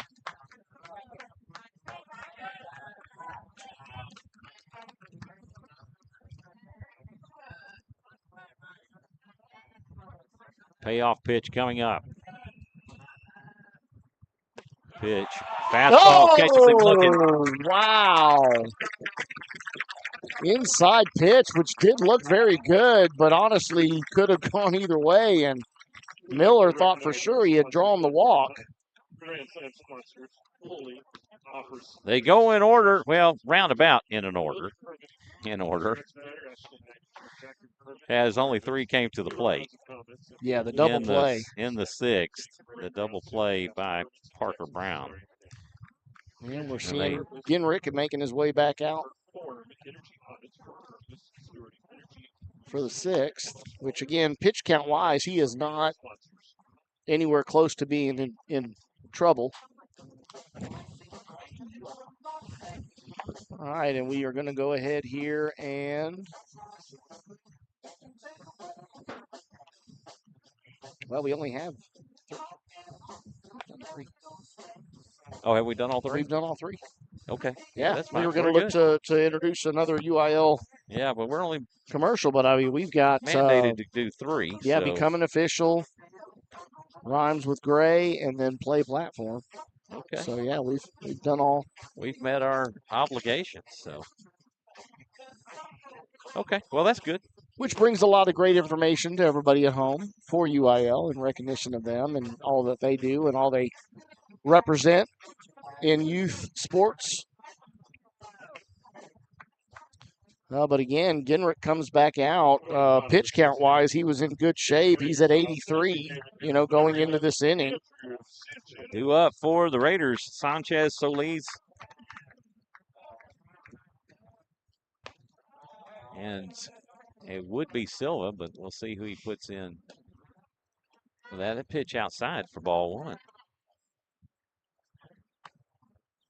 Silva with an RBI. Sanchez with an RBI triple. His last time up. He's 1 for 2. 2-0 the count. Pitch outside and ball 3. I'll tell you what, Parker Brown made that way closer than it could have been, but, from Andrew Sanchez as he dove out there to try to make a play. And fastball down the middle for strike 1. And we do have another person up next to Maverick in the Rangers bullpen warming up, and that's number 20, Chance Fouts. That pitch outside for ball 4, and Sanchez draws the walk. And I would assume also draw a pinch runner. We'll see if Coach swaps out. That is the 4th walk of the afternoon issued by Gingrich. Yes, he is definitely going to make that change as Krimping goes over, and in comes Adrian Graves, who's been playing left field. Yes. So I know that. I don't know. So he may be hitting for himself next time up if we get to that point, because he's in the game at left field. Correct. So. And Sanchez was hitting for him. Yeah, and Oscar was hitting for himself. Yeah. So Andrew was. Solis will show bunt and lay off and take for a ball. Yeah, so they're able to flip-flop. Obviously, the DH doesn't always have to hit for the same person. Oscar hitting for himself as a pitcher now would see Andrew Sanchez hitting for Carson Henderson. Solis, again, shows bunt and lays off and takes for ball 2. No. Okay, so Carson Henderson is going to hit for himself. And again, ball 3-2. Solis. Yeah, I do not know this, but yeah, I guess is that. So he went in for himself to run for the DH that's hitting for him. Yeah. Okay. That's what I said earlier. Right? Okay. Okay. So Henderson is hitting for himself and where Gavin Silva would be. Again, he shows bunt, lays off for ball 4, and back-to-back walks issued by Gingrich. And it looks like, yeah, they're already waving him around for Maverick. Maverick Minister has now made his way from the bullpen to the dugout, and here comes Coach Kale to go ahead and make that adjustment as he's got Minister in tow, having seen enough from Gingrich in this inning.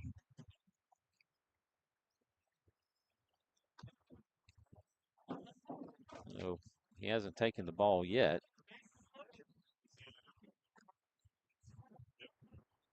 He took it. So that'll do it for Zach Gingrich.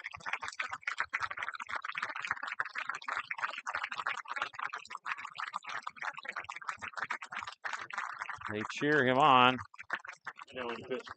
And he could go into right where he's been playing, but the fielders are out there. Number 9, Maverick Minister, comes on in relief of Gingrich. Gingrich goes 5 innings. Yeah, just this Thursday, we've had the starting pitcher relieved by a lefty on both the Rangers side and the Raiders side of the ball.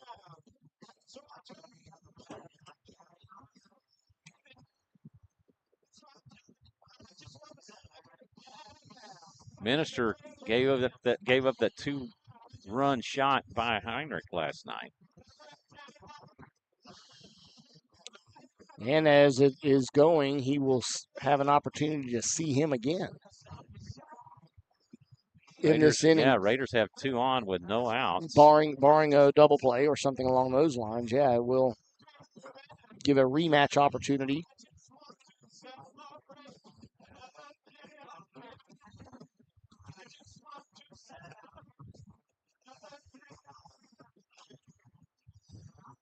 You know, bottom half of the lineup is what we're seeing now. And Carson Henderson getting a chance to hit for himself has really shown that he can wield a great bat throughout the year. When he's had come in for opportunities, he's actually got one of the higher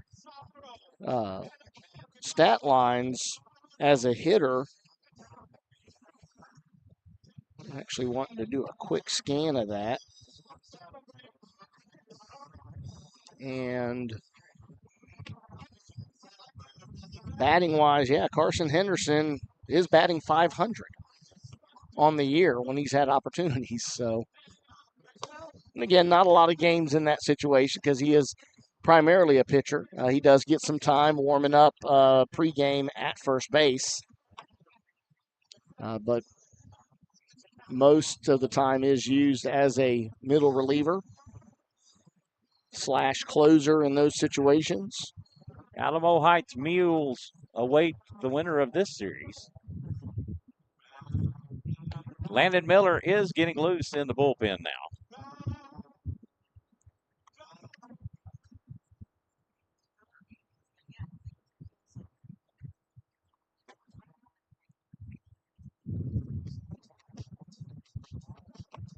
So interesting thing Coach was telling me before the game is we talked about if Landon Miller would come in. He was telling me that he had some good bullpens this week. He was hitting 93. Okay. With his fastball. And of course, that is what he was recruited as for U of H. University of Houston is for pitching. But he does so well defensively, and he's got a lot of speed out there in the outfield, again, with a great arm. Carson Henderson will stand in as he faces Maverick Minister, a lefty-lefty matchup. And he will lay a bunt down the left field line, and it goes foul for strike 1. On a natural surface field, that probably would have hit dirt and stayed fair. Don't quite get that opportunity on turf.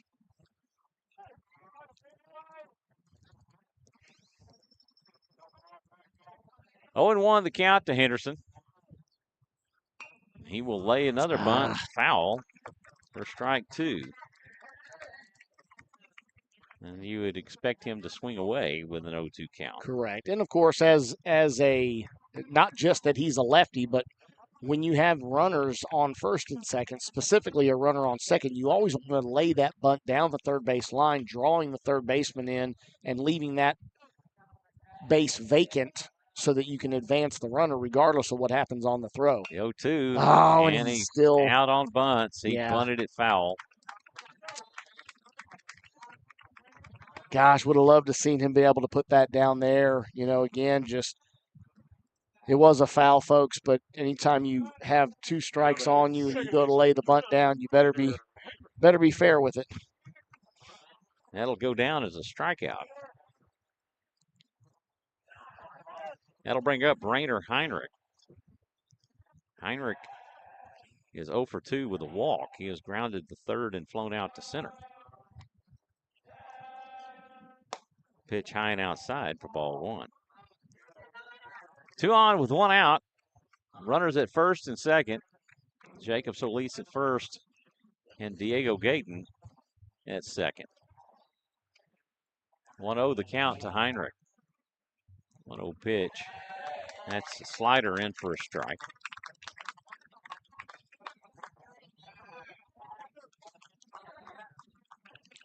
And again, left fielder Lunsford playing well off the line.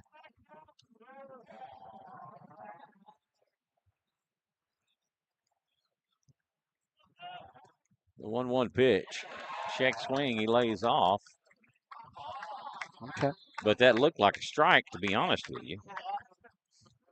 He didn't call it, but I mean, he's been that way all afternoon. And again, it draws the cheers. Yeah, I mean, even Coach Kell was not happy with that call. Yes.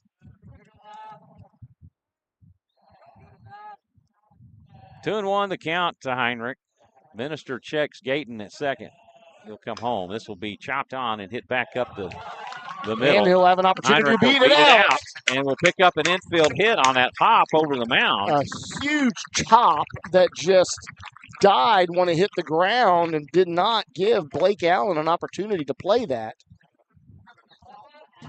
That will bring up Tyler Espinoza with bases loaded. Yeah, very well executed there. As Adrian Graves was breaking for third right on the pitch. Well, I said Gayton at the second all ago. It's Graves. A slider misses inside and low for ball 1.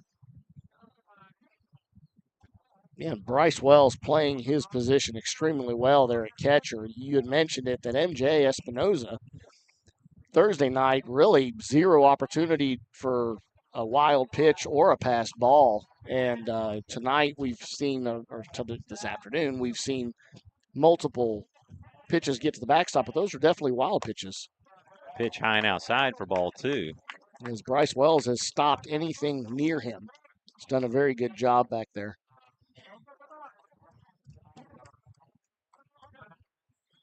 2-0 the count. Minister toes in on the rubber.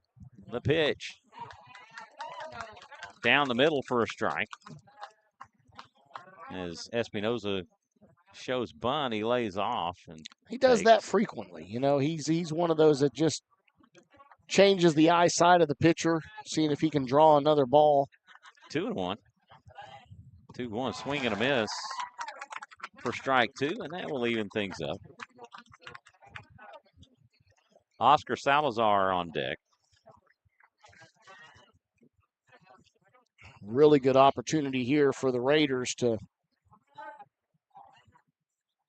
expand that lead. The 2-2, that's outside for ball 3.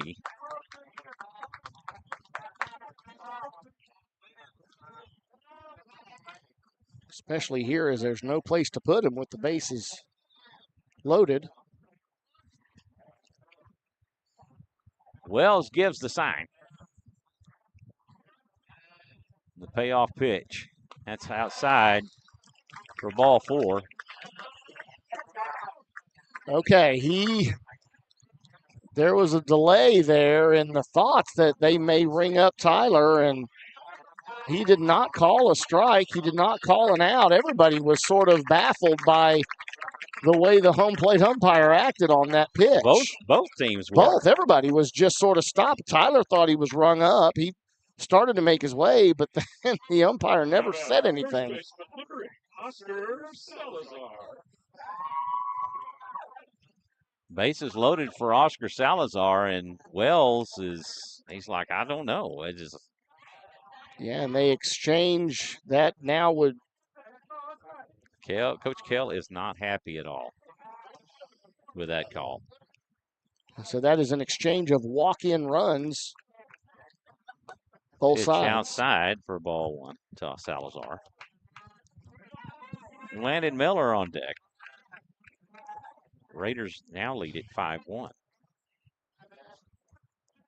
Bases loaded with 1 out for the state leading RBI leader, Oscar Salazar. That pitch gets the outside corner, which was the same pitch that Espinoza drew the walk on. Yeah. Little low, little away. 1-1. This is fouled off for strike 2. 1-2.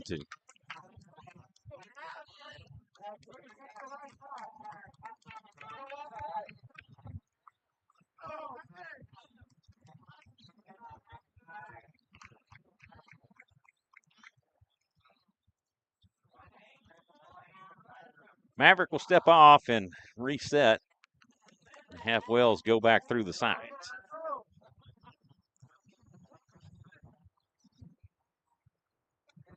The 1-2 pitch. This is fouled off. Just missing that pitch was Oscar Salazar. Was a great pitch to drive to left, was it being inside and just a hair ahead of it. But able to foul it off and stay alive.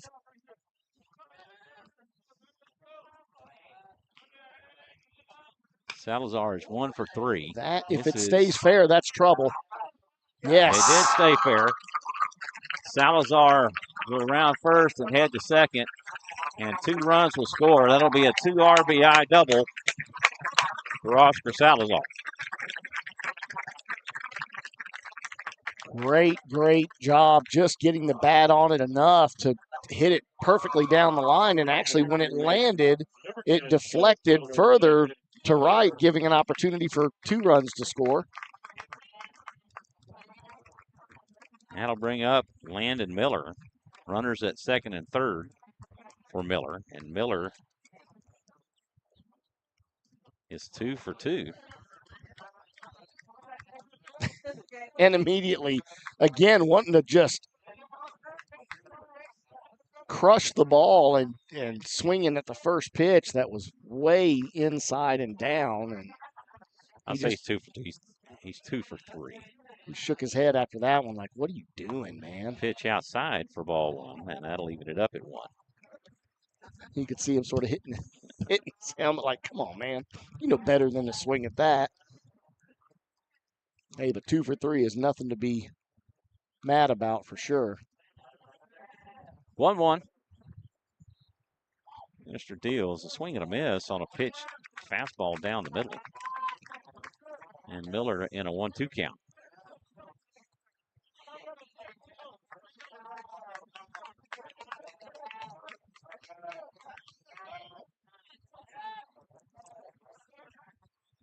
Minister comes set.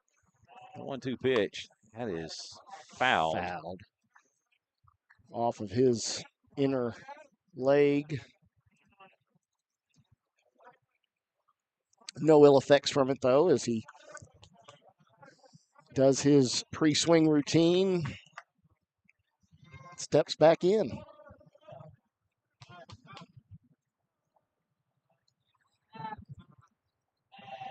The 1-2 pitch. This is hit back up the middle. This is in and out of the glove. And this could be a double play, and it will be. What the heck? Base running error by Tyler Espinoza. And they both take off, so they're able to tag Oscar, who stopped, and Tyler breaks for home, so they're able to get him too for the double play. Wow, on what was That will go an E. a 6U, 6. Wow.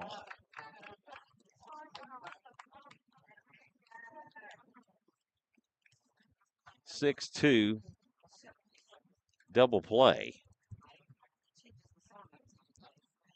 And Coach Crimpine was not happy. Not at all. Not at all. I mean, about that was just, because he's, the base running is that could make or break a game. I mean, Right. they're good that they have a 6-run lead here. But had that been a 1-run, 2-run game, that could be huge. And you just need to automatically know what to do in that situation. And seeing as how Oscar was already up the line and next to the bag, Tyler should have just stayed put. Let them tag Oscar. You still keep the runner at third with only 2 outs. right. Or break for home in hopes of drawing a throw and just swapping spots with Oscar. But they did great defensively. Allen recognized he made the tag with Oscar stopping, and not coming to third base. And I don't know, just. Well, at any case, you could have looked at it if everybody just stayed in their spots. It was an error, a fielding error by Blake Allen. Correct, and that would have seen Miller make it to first with no issues. It erases the error.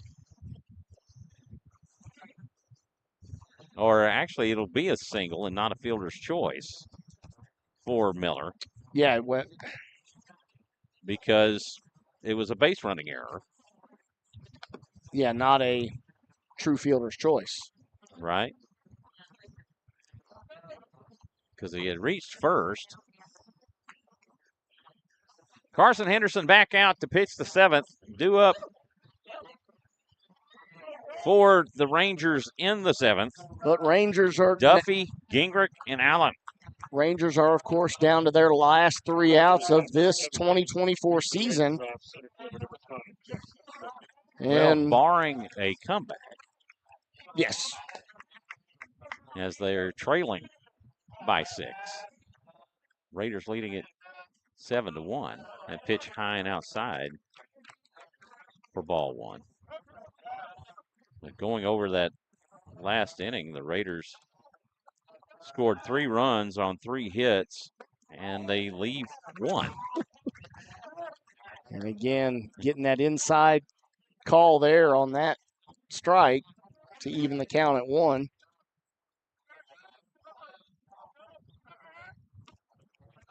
That pitch will get through Forsell. That's the only pitch of the afternoon I've seen go through. Unless you can correct me on that. I believe you are 100% accurate on that one there, Mr. Francis. You're too kind, my friend.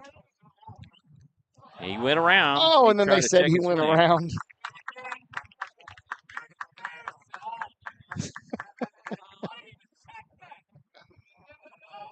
Why'd you even check that, he says. The 2-2 pitch, a breaking ball catches him looking.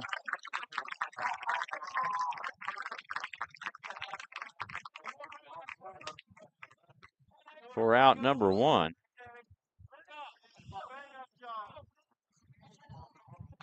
Number 8. Jack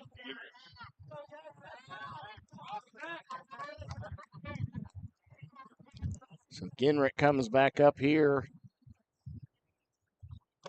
And he will take. That got him. Hold on. He's going to check and ask if it got him. And No, I don't know that's it. He did. He looked at Gingrich, and Gingrich signed him and said, hey, it hit me. Well, no, he would have sent him to first. Well, but I think it's more of a discussion of did it hit him or the bat? Because I think Gingrich told him it hit the bat is what I thought. Gingrich told him it hit him, but whether it hit hand or the bat, yeah, I think he told him it hit the bat. I think is what Gingrich told him. They're going to give him the bag.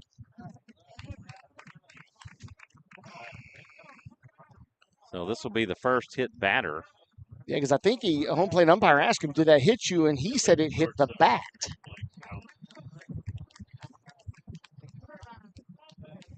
But they're giving the base either way.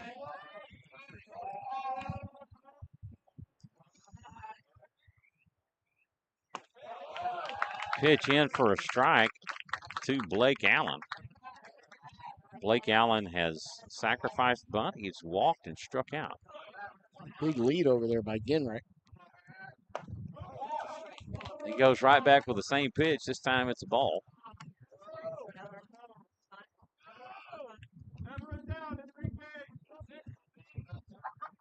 One the count to Blake Allen. Gingrich extends his lead at first. The pitch, fastball inside for ball 2.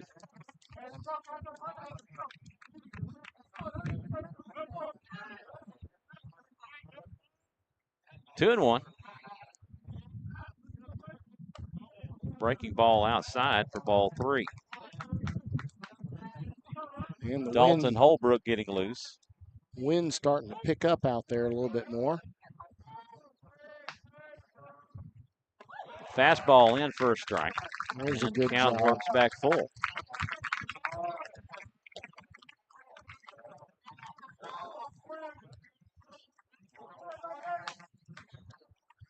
MJ Espinoza on deck. The payoff pitch. This is cut on and hit back to the pitcher. Throw to first in time. And that'll do it. 1-3 on the putout of Allen for out number 2. Now that'll advance Gingrich. And again, a great job of Carson Henderson recognizing there's no need to push something to second when the second base runner has got such a great break. He makes the turn, makes a good throw down to first base to get the easy out. MJ Espinoza will come up. He has walked twice and reached on an arrow.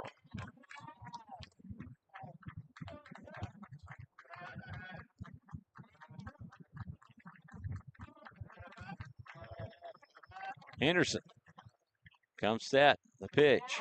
Breaking ball gets the outside corner. That has been working. Strike 2. Or strike 1, I'm sorry. Yeah, strike 1, but I'll tell you what, that has been a great pitch there for Carson Henderson the last 2 innings.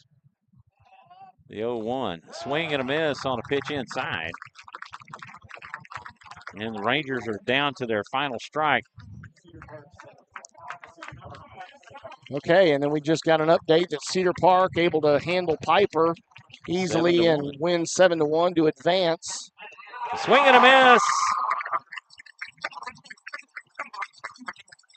to end the ball game. The Raiders take care of business in game 2. The Rangers strike out 13 times. Yeah, that's absolutely crazy. I mean, to see how many guys made it to the bag on walks, but then to also get the 13 strikeouts, that's a really crazy stat line. This is probably the only time that I've ever seen where you give up a total of 8 walks in a game and still win the game. And win by such a drastic margin of 7-1. Especially where the other side wasn't making as many errors or mistakes. Yep, getting the wave there from Miss Salazar. Momo is in the house. Yes, I see her up there. Dancing and jiving. Yeah, they leave the chant. You can hear it. Yes, Whose sir. house? Whose Rouse house? I think Rouse that was house. Mr. Don Miller leading the cheer. There it is, Don Miller, as he makes his way back in to gather up his things before leaving. And I'll tell you what, not only do we see in the by-district round a change from the previous 3 years of an opponent that is not the same. We did not see New Braunfels Canyon. We see Smithson Valley for the first time in the playoffs. But then we turn around and see a change where we don't have a 3-game stint, and we're able to handle them in straight games, which, again, a little bit of a change. Great change. Love seeing it. You know, the drama of 3 games is is nice and all, but I don't like that drama. I don't like that doubt, that potential doubt where we've lost a game and then we have to run it to a win or go home scenario, and we don't have that this week. Right. And now we will look to move on to a similar foe that we had last year in Alamo Heights that we did play at Concordia. I do recall for one of the games. And I don't remember, was that whether I think we played them both there. was it both? Was it a neutral for both games? Yes. Okay, so and again, that is a something that is to be determined whether second round will be played at neutral site or will it will be played on your home field. I guess threat of weather would always sway for it to be neutral just because Rouse Field just doesn't handle the rain very well. So what an exciting contest. Your Rouse Raiders are your by-district champions for the third time in 4 years, and will face for the second time in 2 years the Alamo Heights Mules in the area round. Correct. So we will try to get the broadcast rights for that. I will try to do that now because I don't think I don't remember that you have to put the venue. Used to, you had to put the venue down. Okay, so just having the rights period is all you're asking for. And you used to have to ask permission from the opposing school to be able to do that, but the UIL is no longer requiring that. So, at any rate, Jonathan, you want to run over the final numbers? Yeah, so just a quick rundown here. Your final is, again, as Michael mentioned, Rouse Raiders 7, Smithson Valley Rangers 1. We did see a two pitchers combining, total of 121 pitches. Henderson, Carson, 21 pitches. Oscar Salazar left with 100. Oscar Salazar is your winning pitcher, going 5 2/3 with 10 strikeouts and 7 walks. One earned run in that, obviously with the one run that was allowed, as he did walk that run in. Carson Henderson goes 1 1/3, 3 strikeouts, no walks. That is your final on that. We did have, again, a total of, was that right, Michael? I show a no-hitter. The one run was walked in, but yeah, no hits. According to this, it was a combined no-hitter for the Raiders with Oscar Salazar and Carson Henderson. But again, they did get the one run because of the 4 walks in the first inning that allowed that run to come through. So they no-hit the Rangers today, and I guess that sort of went under the radar, knowing that we had so many base runners on the base path for the Rangers. So a great job, staying composed and not allowing that mistake to be made over the middle of the plate and allowing these guys to get hits. So interesting there on the offensive side for your Raiders. 24 plate appearances, 8 hits, obviously giving us 7 runs. We did get walked 6 times, and we only had 1 strikeout in this game against the Raiders hitters. Yep, and that was Carson Henderson. Yes, No, I've got 2 strikeouts. Oscar struck out his first time up. Okay, so they may not have counted the strikeout by, technically it would be a strikeout by Carson Henderson, but I bet you it wasn't put down in Game Changer as a strikeout. I showed 2 strikeouts. Yeah, so that would have been 2 strikeouts, but yeah, just a very, very sort of weird game on how it turned out, on both sides of the ball. But we saw some great defensive plays for the Rangers to try to keep things runners at bay. But, again, enough hits and enough good offense. Andrew Sanchez coming alive again in the DH spot. Love seeing that. Landon Miller getting back into the groove of things, going in, we're going to say 3 for 4.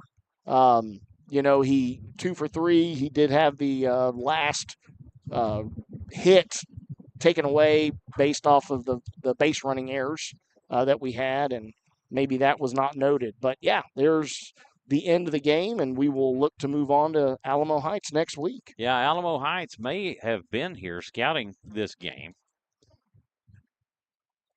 I know the coaches are out there talking to 2 other coaches right now. They may be trying to settle the details right and now. I hear that a lot. You will see that very frequently where immediately, as soon as you have an opportunity to determine and do your coin flip, especially if there's a UIL representative here, which there should be, in any of these playoff games, you should have a UIL representative to be able to not only watch and just make sure to keep everybody cordial, if they have to step in, but also to administer any coin flip situations. And there's a lot of things that are up for grabs and determination. Not only is it going to be home field, venue, neutral site, is it going to be a 1 game or a 3 game? Right, yeah. If it can't be determined by both teams, then you will do a coin flip, and the winner of that gets what they wanted, whether that be the 1 game or 3 game. I'm assuming Coach would obviously always elect for a 3 game, knowing that we have the pitching depth that we do. That just bodes better for our team in general by being able to have so many arms for him to go to. So the happy final this afternoon, Raiders 7, Smithson Valley 1. For Jonathan Kaspar, I'm Michael Francis. We want to thank you for tuning in and watching Rouse Raider Baseball here on SHN Sports. We'll get that stream out as soon as we get the rights. We'll let you know and put that out through social media. So I hope to see you then. And subscribe. Yeah. Subscribe and like us and hit check that for notification bell, because if you don't have that, then you're sort of on the last second trying to determine, did we get the – and we're still going to audio it regardless, but, having the visual rights makes for a better broadcast. So with that being said, good afternoon, everybody. We'll